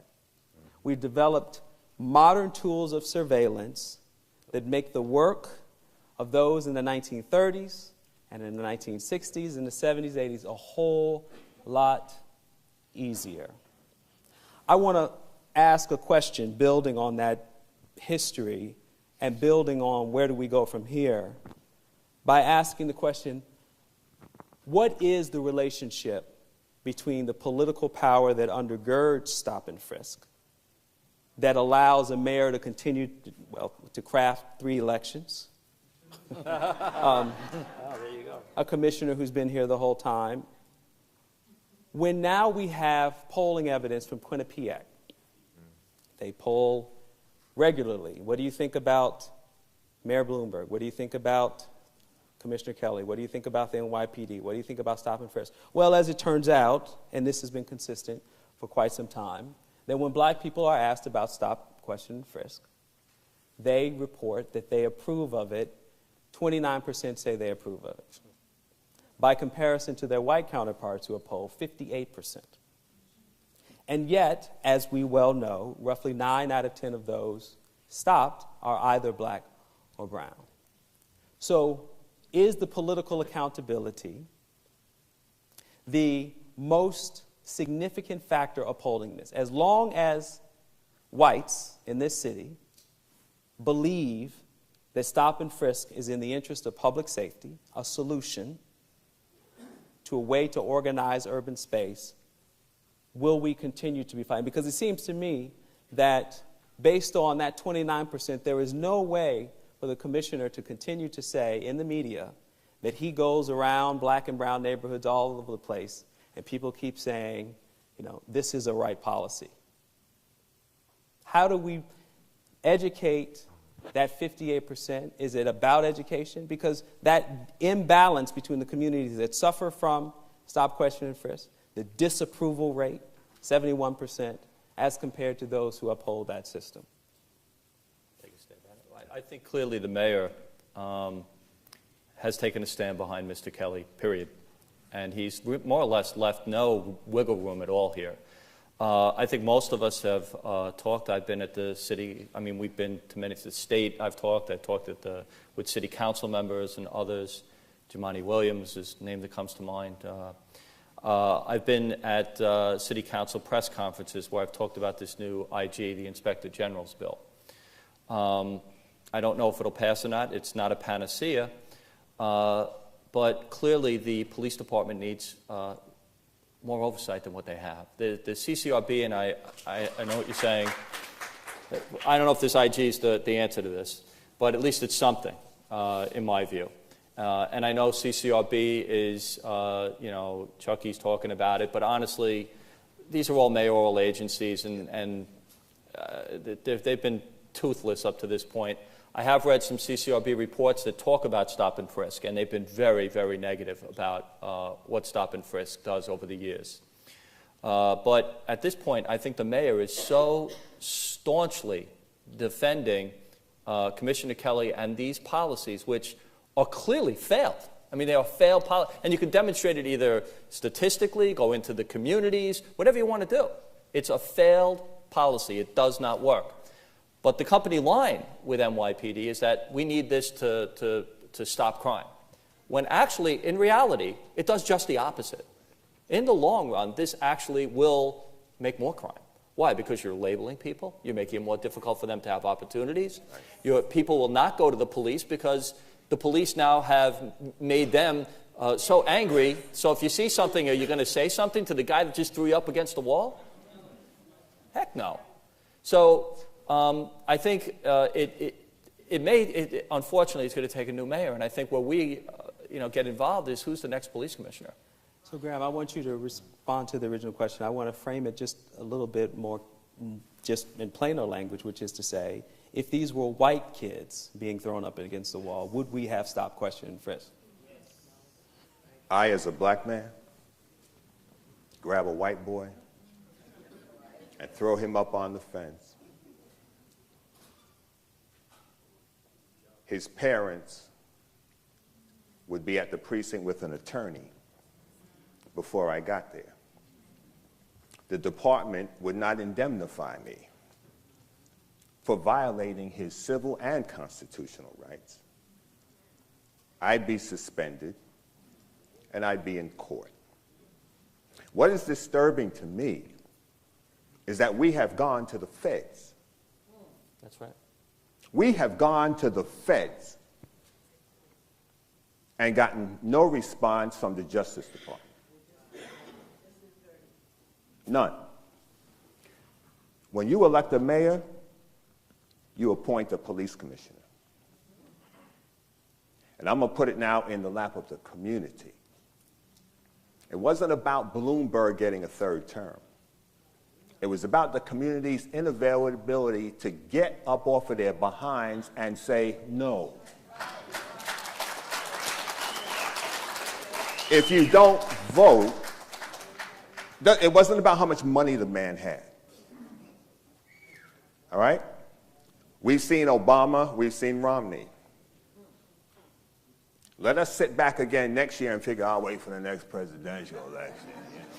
No, and I tell kids all the time, I have children, I have grandchildren, whom I will defend to the death against anybody in a uniform or out of a uniform. I tell kids all the time, are you being stopped? I've been stopped. I've been attacked on duty in Midtown Manhattan. But I tell them, if you are being stopped by the police, you need to ask your parents if they voted in the last election.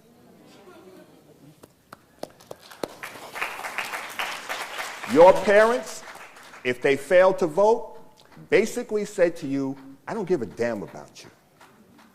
Because stop and frisk has been going on more than the last 3 years. And Kelly should have been gone a long time ago. Kelly was here under the Dinkins administration. All right?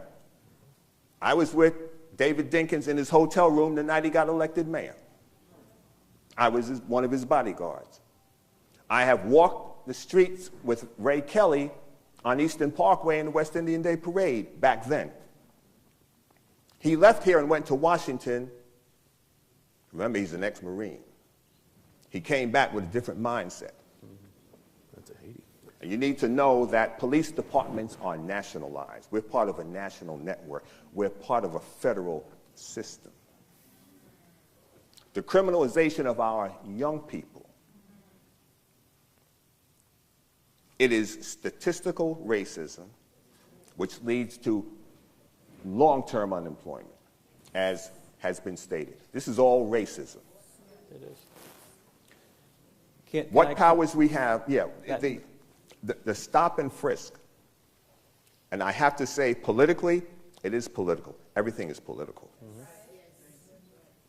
And when you fail to use the simple vote, the simple casting that ballot, you damn yourself. You damn your children and your grandchildren. That simple thing of we have a mayoral election coming up.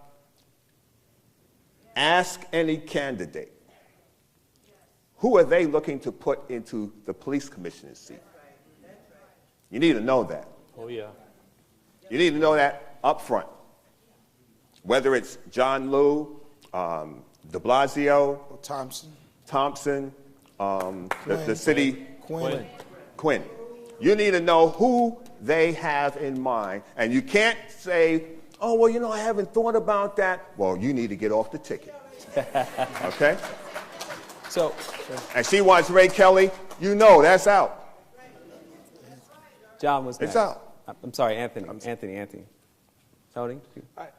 When you ask the question, they put the stop question and frisk in such a way as to make people believe it has something to do with crime. So they buy into the public's fear, and they buy into your fear. If we don't have this, we can't arrest people, we can't stop the homicides, we can't stop the robberies, we can't have a better quality of life. And it's like apples and oranges. One thing has nothing to do with the other.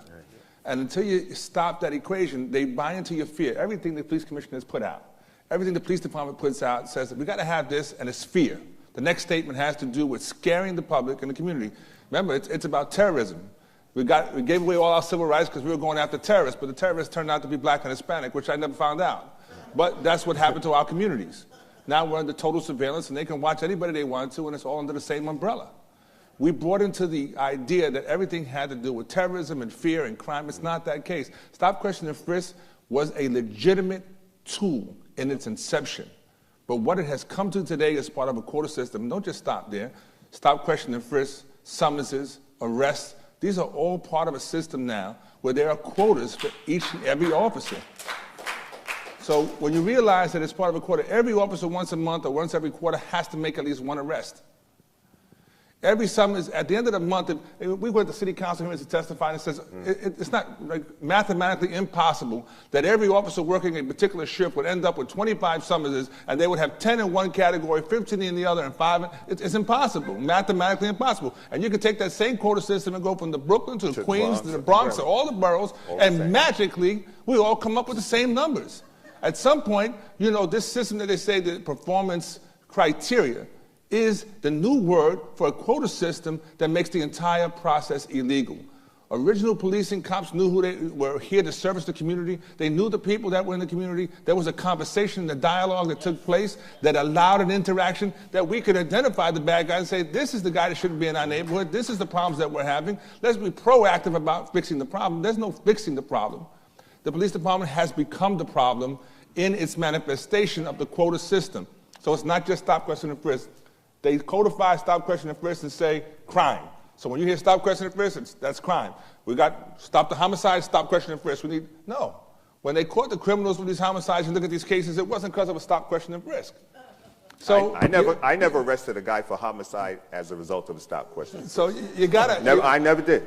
Stop allowing them to cross your minds and compare, put apples and oranges and bananas all in the same envelope and mix it all up and say, here it is. So I want to ask a question. You can jump in on two parts of this, but so I'm looking at the intersection of education, public education, and policing, and not from the prison to school to prison pipeline, but from the standpoint of how is it that in a city when any school teacher is accused of either assault, sexual impropriety, everybody goes hog wild. The news media is all over it. Person's immediately suspended. The assumption is always guilty, right, before proven innocent. Not with the cops. And it's also, the sense that these are our children. They're vulnerable. So how do we go from a space where there's an automatic presumption of guilt for public servants known as teachers? They have a powerful teachers union, obviously, that has some ability to protect them, but often weakened in cases of allegation like this. And yet, every single day, thousands of young people, more than exists in the entire city, some stopped 60 times, are cursed out, physically assaulted, bullied, right? This is a national crisis of bullying, and we have professional bulliers, if that's such a word. And yet the presumption is always innocent. A police union that is untouchable. And these are no longer kids, because to me, that's the clearest indication that in that public space, in that racialized, urbanized space that we are protecting in the name of public safety, those kids are criminals. They're not the same kids that need to be protected from the abusive teacher who someone has accused of some impropriety. So what is the role and the relationship of the unions in this problem? Well, and I want to go back to part of that too, but the question before. But as far as unions The are police concerned, union, yes. Let me tell you right now, and everybody here will agree with, police officers don't listen to the commissioner and them. They listen to their union. The reason why they listen to the union is because the union acts as their parent. So when that cop goes out there and does something wrong, it's the union that cradles him or her and says, I'll take care of it. It's not really the commissioner. Cops won't listen to the commissioner, not unless he is watching them right then and there. It's the union. So you know what I say? I said years ago, when a cop goes out here and violates someone, let the union pay. Why should the community and why should the city, who's already a victim, be victimized again to pay for the officer who's out here violating people? Let the unions pay. Because, see, the unions won't pay. Because the minute that comes out, the unions will tell cops, now you better do what you're supposed to do because we're not paying for you. You know, they're very powerful. Just like what was said here earlier, like Graham said, the next mayor picked shouldn't determine more or less the next commissioner. When I ran for office, and all of this is political, because when I ran in Harlem in 2008, 2009, the commissioner should be an elected position, right? Don't let no mayor come in and appoint, because then he's beholden to his boss. But if he's elected by the people, right, not to say he's totally beholden to the people. It's like a sheriff. Exactly, but he don't have to worry about what the mayor's saying. So the people should elect, just like they elect the mayor, the people should elect a commissioner. And if he is not doing what he's supposed to do, let the people put him out. Because if we had that right now, Kelly would have been gone a long time ago. He would have definitely been. But when we have someone such as Bloomberg, you know, who can pick his commissioner and who has said from day one, no matter what this man does, I back him. That's why we're in the situation that we're in right now. And let me just say one other thing. When I was a detective, just before I retired, they sent me down on a detail, Manhattan. I really didn't, it was like 59th Street, Central Park. I didn't want to be there. Right? I just didn't want to be there. I had something else to do. But while I was down there, I took it upon myself. They know the story. I took it upon myself. I'm walking around and I seen so many people out in Central Park, right? My cousins, right? Sitting down having glasses of wine. So you know what I said? I walked up to him. I said, excuse me, is that wine or whatever, alcohol? Oh, yeah, it's about 10% alcoholic beverage. I said, okay. You got any ID on you? I said, ID? I said, yeah. And the gentleman went and he gave me his ID. I pulled out my summons book, commenced to write. He said, well, what's going on? I said, I'm writing you a summons for having an alcoholic beverage out in public. So he was like, oh, I know you're kidding. I said, does it look like I'm kidding? As I'm commencing to write the summons, right, a crowd starts to gather because I tell the next couple that I said, I want to see your ID, all it. I'm gonna write out as many summonses. I'm gonna lock up as many people. My supervisor comes over to me because someone tells him, and he says, Chucky, what's going on? Is everything all right? I said, everything's all right. I said, I'm happy. What's going on? He said, well, why are you writing these people up? I said, Sarge, I'm writing them up because they have alcoholic beverage in public. In Harlem and in other minority communities, it's done all the time. Yeah. I said, they should be lucky that I'm not locking them up because a summons is in lieu of locking them up. But I'm about to lock these two up here because they're pissing me off. You know? Well, let me tell you, I wasn't allowed to continue writing my summonses. I never went back down to 59th Street again. So I ask you, is it political? And one other thing, last but not least, and this has nothing to do with the Schomburg, hold your own political leaders, all right? Hold them responsible because there's no reason why Harlem, which is represented by color, is going through what it should be going through, more or less the Bronx and Brooklyn. Hold them accountable because if they can't act on our behalf the way they're supposed to, they shouldn't be here either. And I know y'all don't want me to call their names. No, we don't. We know what you're talking about. We got bills to pay. No. So,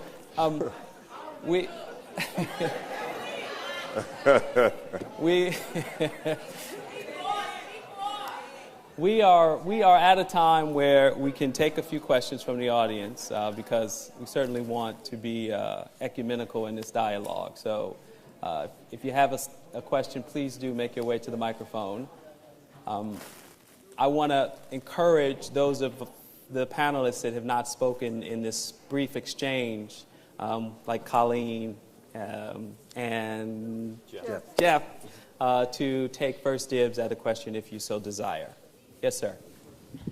Next year is not just a mayoral election, but also a number of district attorneys. Shouldn't we be demanding of our district attorneys that they not just talk about how tough they are on law and order, but how they care about the systemic violation of civil liberties under this mayor and this commissioner and Mayor Giuliani? Case in point, when is the district attorney in Queens going to come to a decision and do something about the kidnapping of a whistleblowing cop, Adrian Schoolcraft, who was taken by a dozen police officers after he secretly recorded conversations and orders, illegal orders, in Bedford-Stuyvesant, Brooklyn, and taken to a hospital and held against his will for a week and injected with drugs, and yet the Queens District Attorney has not pressed charges against any police officer connected to that case.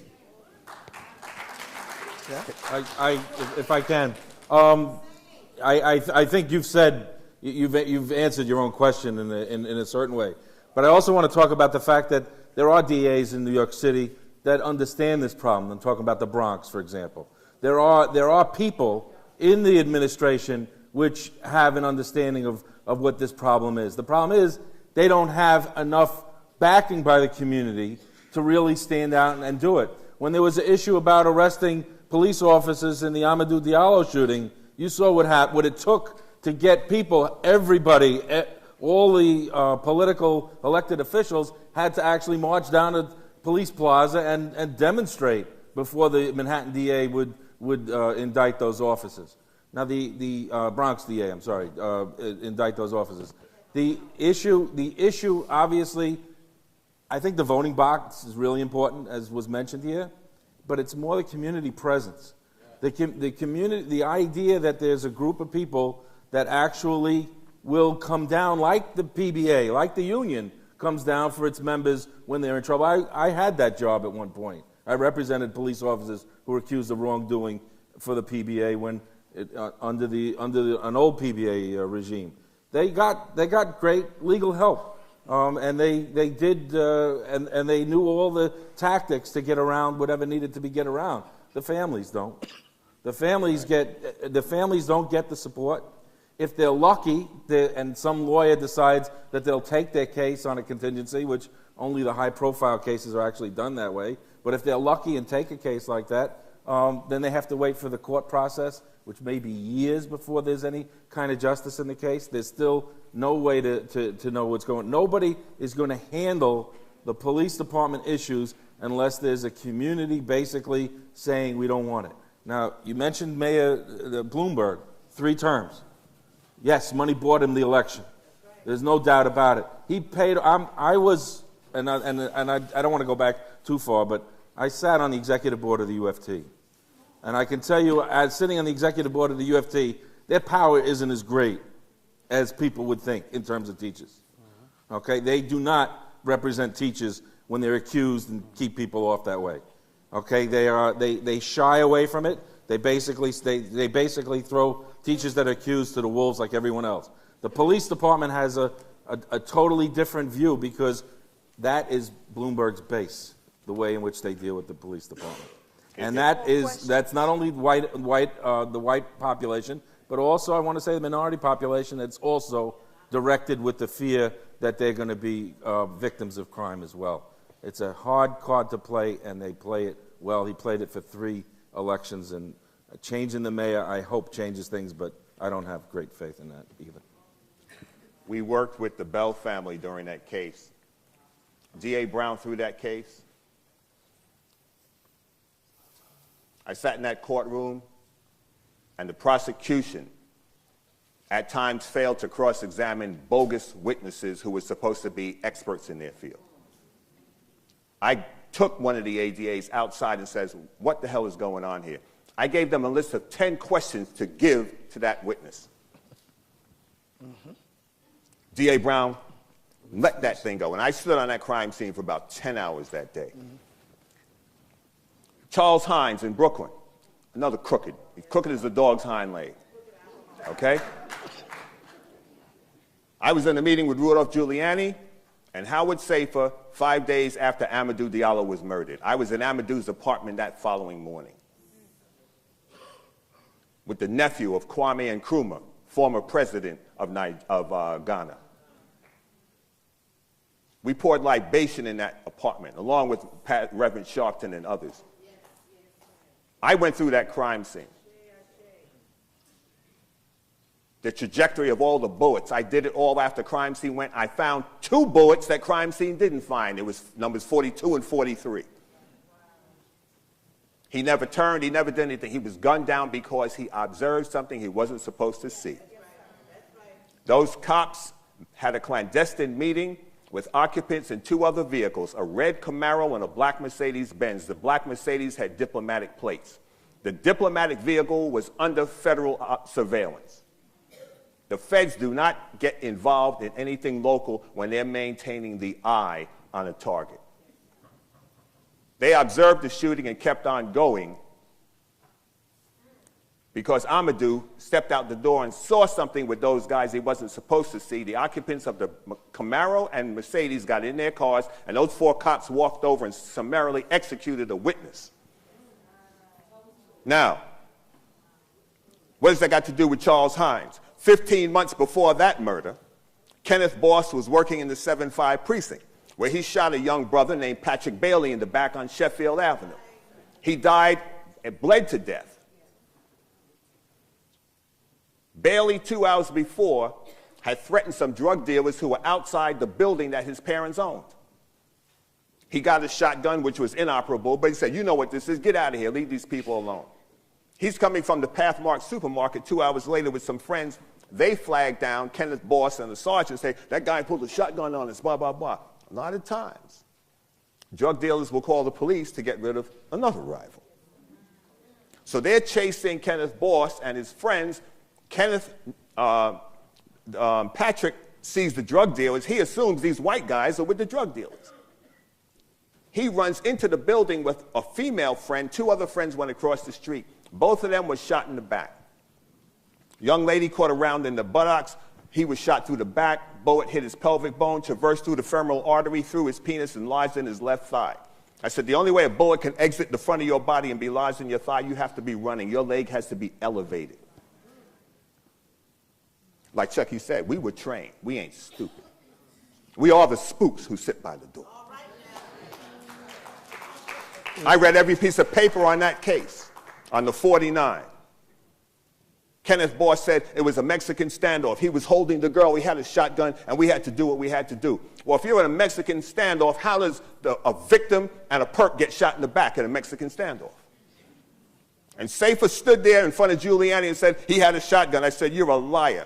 I said, what you have here is a cop that murdered somebody 15 months ago.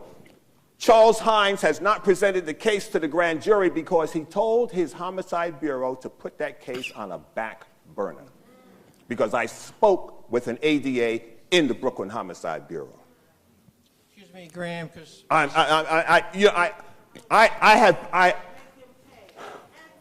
We just have so I have much. talked with so many people. I am more than angry. I am more than angry. And I am sorry. But the families of these survivors, no one cares about what's happened to them. Timothy Stansbury's mother wrestles with suicide every day, and I see her on a daily basis. Bud Bell has not slept a day since his son was murdered. Morales was tasered standing on a naked Latino man on a window ledge. They tasered him. He falls to the ground and his skull is split open while they walked his mother around the corner to tell her, we're going to take care of your son. Animals, barbaric animals. I'm sorry about the time. But we've wasted too much time. Bob, just let me say one thing about the Bronx. I just want to point out, I totally appreciate the passion, and I think virtually everybody here feels the passion, and I think everybody here knows we have to organize politically, and that's the only way we can be effective to change, to transform the police department from a body that's punitive and abusive to the extent that it kills innocent people, to a body that actually serves the community and protects the community. I just want to point out, it is 9 o'clock. I think people up here are prepared to stay longer. If people in the audience want to continue the conversation. Khalil Muhammad had to leave to go to another event, and he asked me to moderate the rest of the evening, so that's why I'm here with the mic in my hand. So again, it's 9 o'clock. People should feel free to go. It's also, wait.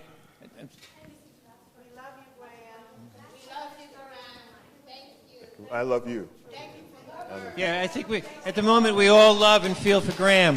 Hold on one second. Chucky, say something briefly. What I wanted to say is, what I wanted to say real quick is the Bronx District Attorney, because of the work that the brothers and sisters who care, the National Latino Officers Association, and the Black Law Enforcement Alliance, because of the work we have done, the District Attorney in the Bronx is the only one now has listened to somewhat what we were saying, and now they're questioning the cops on the stop and frisk. But now the PBA had the audacity to tell Johnson, you will not be a DA the next time it comes up. The PBA had the audacity to tell him. I'm just hoping that Manhattan, Brooklyn, and the rest of them can fall in place, but that's happening in the Bronx. What Chuck is referring to is the Bronx District Attorney when it comes to trespass charges. And I think we all know, probably all of us in this room know, that the cops in every borough often bring trespass charges against people who live in the buildings where they're being arrested.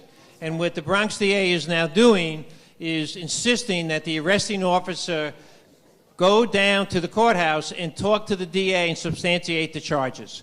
And what's going to happen in many of those cases is that the cops are going to refuse to do that and the charges will be thrown out. And what we want to see happen is DAs throughout the city adopt the same practice, not only in regard to trespass, but in regard to open alcohol containers, in regard to marijuana possession arrests, in regard to disorderly conduct, and many of the unwarranted and illegal charges that the cops bring to the courthouse. Next person. And again, I'm sorry, I have to ask people to keep it brief, and the responses keep it brief. Thank you. My name is Terrence Pitts. I work for Open Society Foundations, and we support criminal justice reform in the U.S. Through grant making. So I'm honored to be here, and this has been a really engaging discussion. I've learned a lot. So one of the questions I have for you is, let's pretend that we fast forward, it's 2013, 2014, we have a new mayor, and we have a new police chief.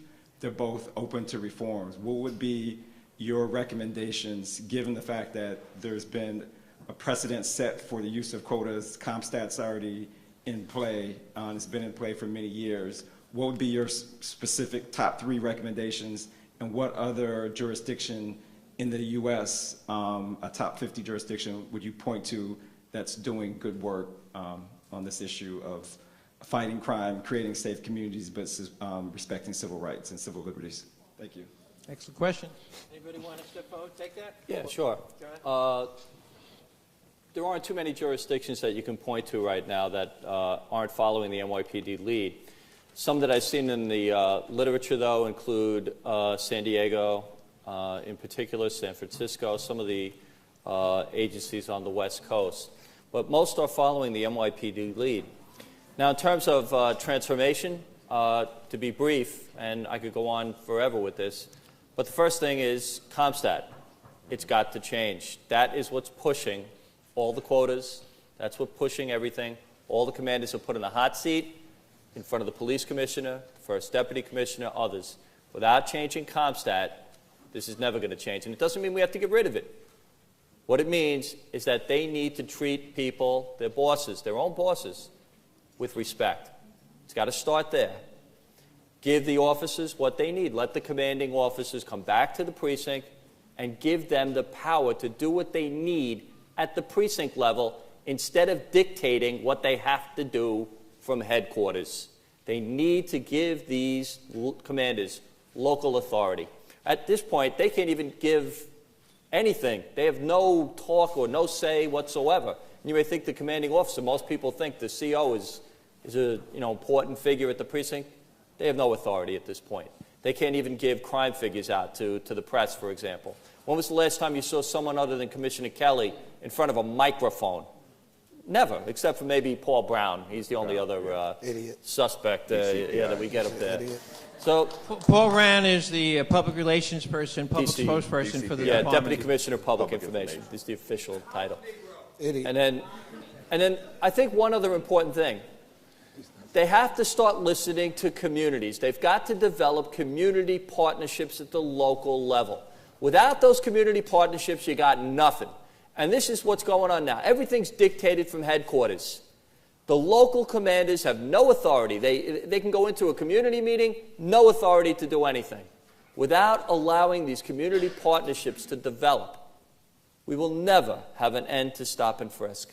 We will never have an end to these summons quotas. What needs to be done is a relationship between local communities, whether it's Harlem, whether it's East New York, whether it's Bayside, Queens.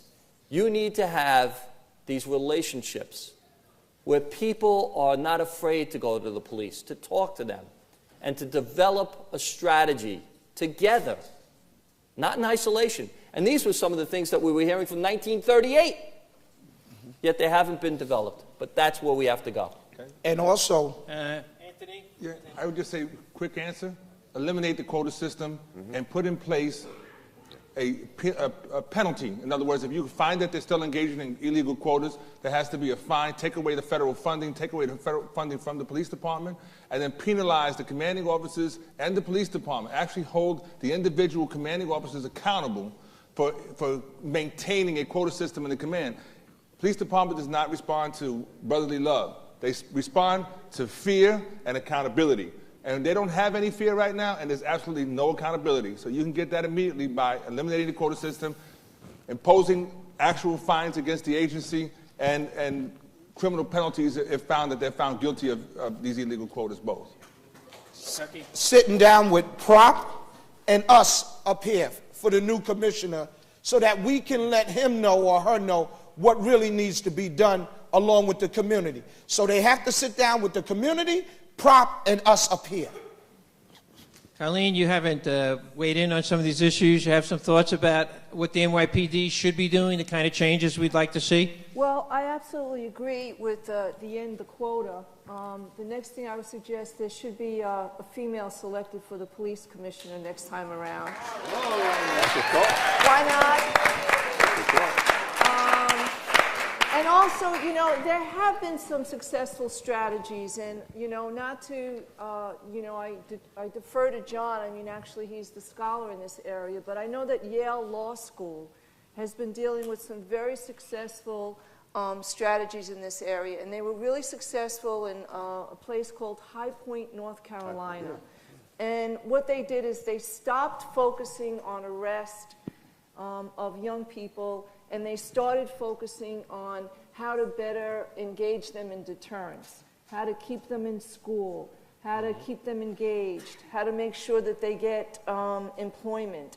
And although that's not something traditionally we think as law enforcement, but it was a shift in focus. Yes, a very small community, but they've had really, really fabulous results. And that's what I'd like to see happen. Stop being so focused about putting handcuffs on people, and let's see if there's a way to extend a hand to somebody and bring them along. That's community police. I think the agenda for PROP, and I think some of the other organizations that are engaged in the police reform movement, include the abolition of the quota system, include ending abusive tactics like stop and frisk as it's currently carried out, and reorienting the police department to what's called a collaborative approach, a problem-solving approach, a community-oriented approach, where the police work in collaboration and in partnership with the community to solve problems. Next question. Hi, my name's Annette Wilcox. I'm a Harlem resident. I did want to just call out another person who died. It was a 10-year-old kid called Clifford Glover, who was killed by the police in Jamaica, Queens, where I lived in, I think, 1970. Also, Michael Stewart, who was somehow painting graffiti on the train and then ended up in a coma and died. But I wanted to ask, what about the role of having the police, quotas for the police being from a community, or even from New York City? I know that comes up every once in a while, and there's a lot of opposition. What about if we have to have a certain number of police that are actually from New York City or actually live in the communities that they're working in? Years ago, you had to be a New York City resident to be a New York City police officer. Talk about the power of a union. You have lobbyists upstate in Albany, and the PBA has active lobbyists who presented the legislation to allow police officers to live outside of the 5 counties. The day that bill was pushed through, along with the Metropolitan Police Conference, which is a statewide, the president of the PBA changed his residence that same day. Which means, do you know when that happened? About approximate year? That was no, not 2000. I'm going back. This is 70s, early 70s or something. Early 70s. But he had already had a residence outside of New York. And this is the power of the union. A police officer cannot be charged. He can be charged with second-degree murder, can't be charged with murder on duty necessarily, but all he has to say is that he was in fear of his safety and that's why he shot and killed you, which is the story. That's always the myth. They're afraid. Then stay home with your mother. Look, but it was the lobbyists and the union.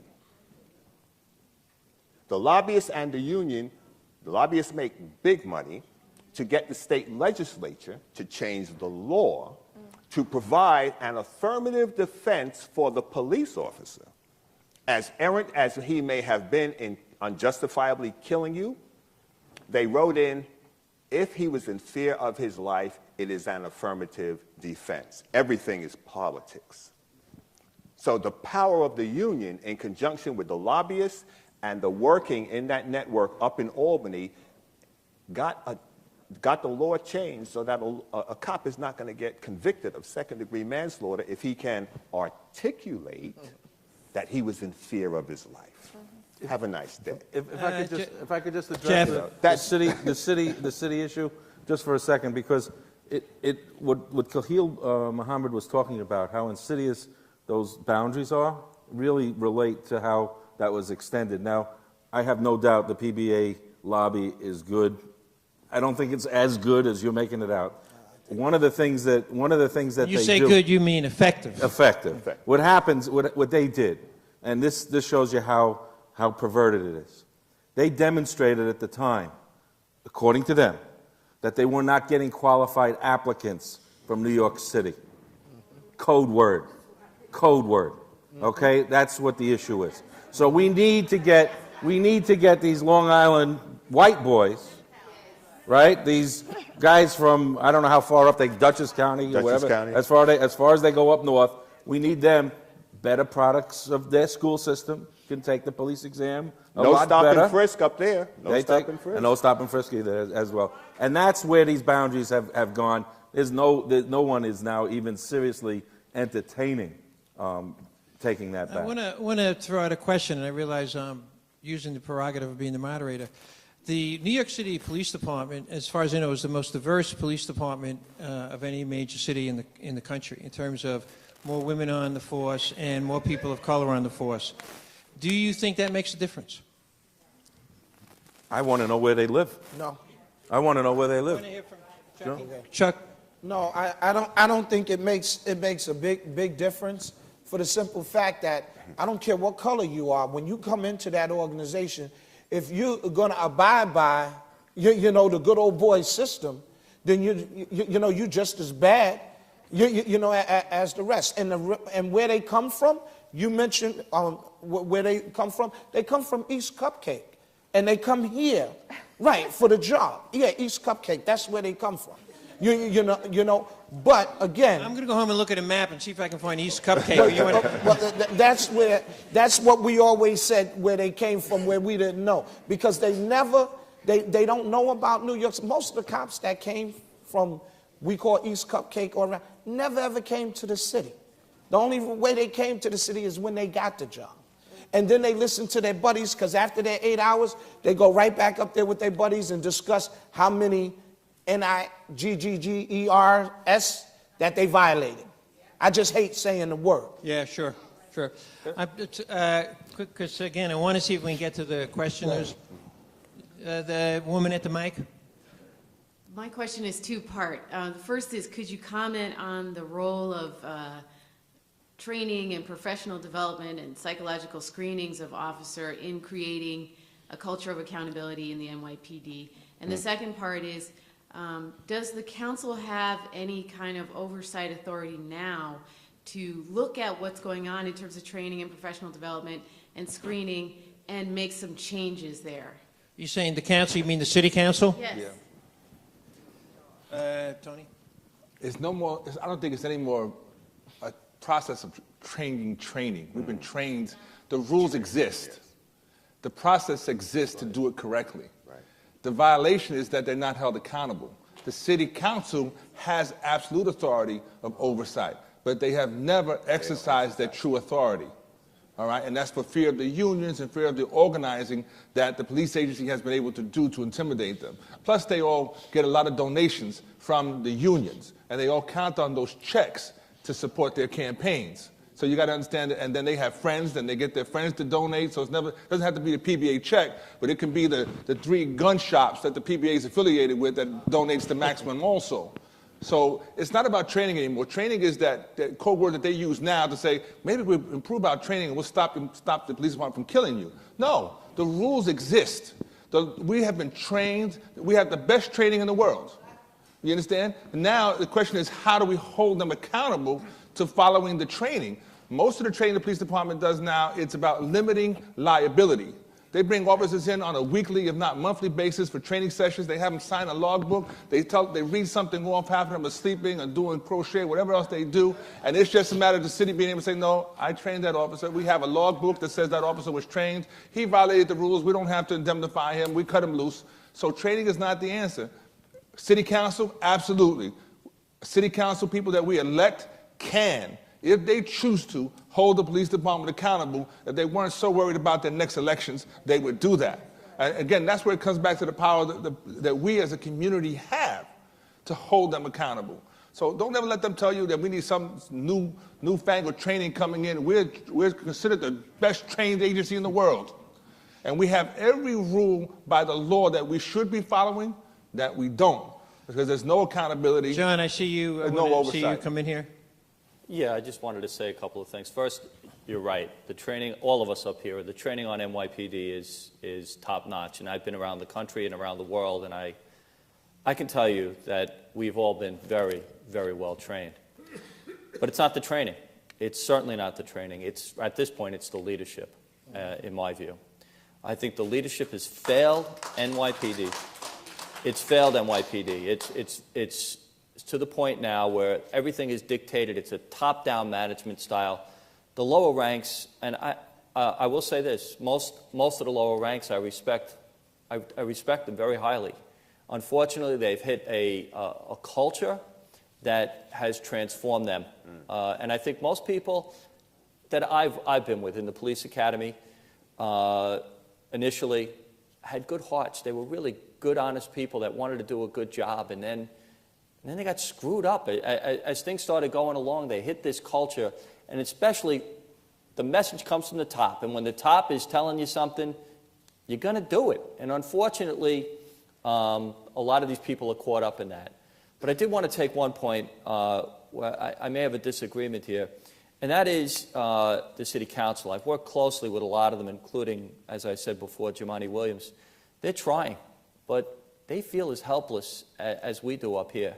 And I know that they've tried to get bills passed, and they couldn't, like this IG bill, for example, which, again, is not a panacea. It's not the greatest thing in the world. But in working with them, I can tell you they do not feel any strength at all in dealing with this mayor.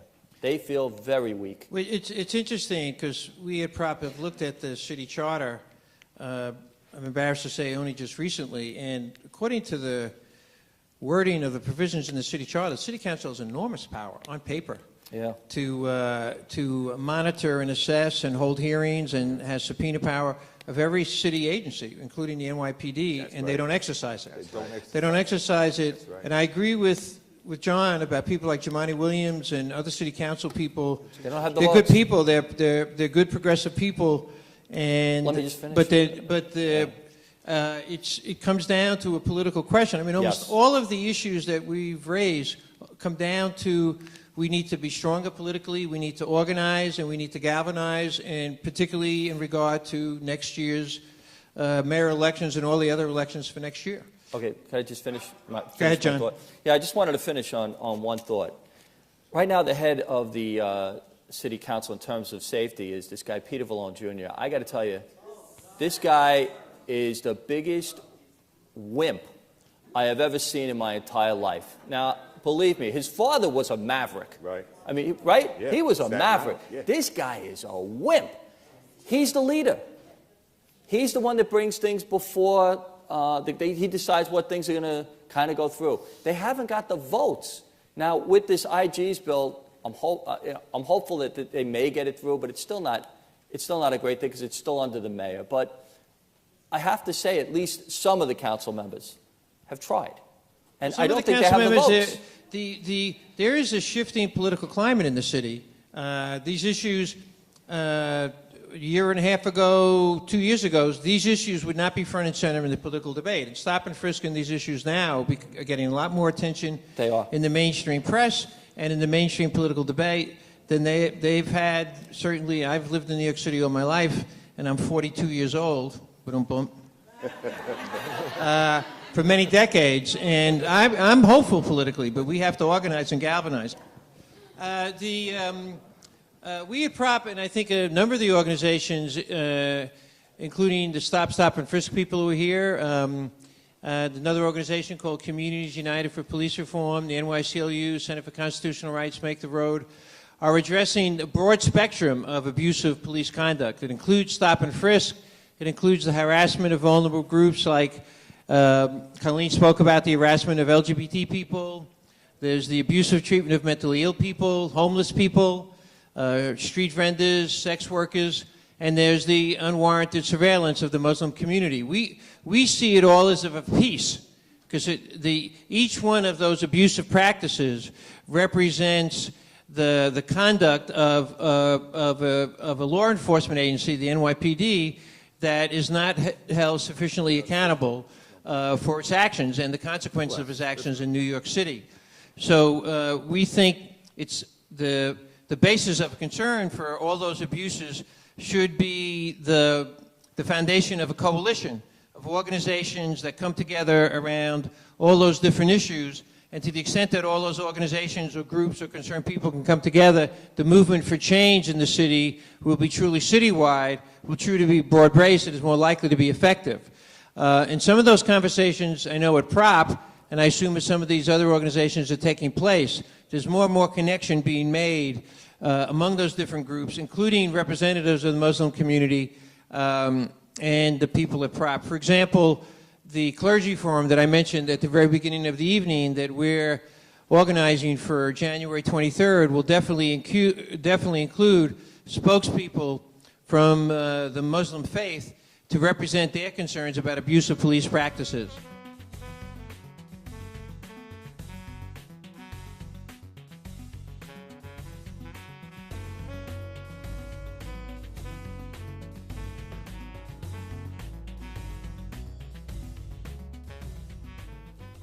Thank you for watching the video from Behind the Blue Wall of Silence. I hope you found the discussion interesting and instructive. I hope it motivates you to find out more about our work and to get involved and support the work. There are a number of ways that interested people, interested citizens of New York City can help support our work. One is to join our petition drive. One of our strategies is to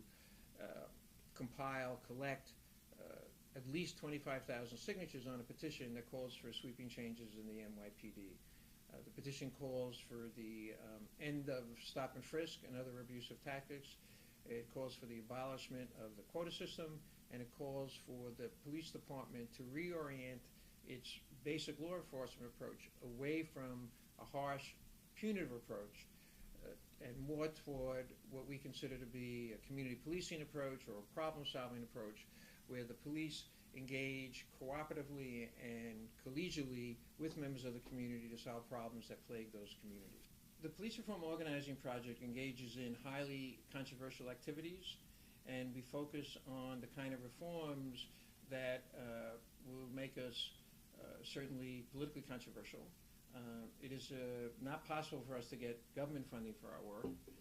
Even most foundations that support social change activities will not consider supporting aggressive strategies and activities aimed at reforming the New York Police Department. It's very important for us to get support from individual interested donors, concerned citizens who are concerned about the problems with abusive policing in New York City and are interested in supporting activities that will successfully expose those activities and build a political campaign aimed at changing those activities. So please consider lending us your support. You can go to our website, thepolicereformorganizingproject.org, and hit on the donate button and follow the instructions. or you could send a check to us at the Urban Justice Center, 123 William Street, New York City, New York, 10038. You should make the check out to the Urban Justice Center, which is our taxes and conduit, and on the memo line of the check, write out for PROP, P-R-O-P. The best way to find out more about our work is to go to our website, policereformorganizingproject.org, and from there you could also like us on Facebook and follow us on Twitter. Again, thank you very much.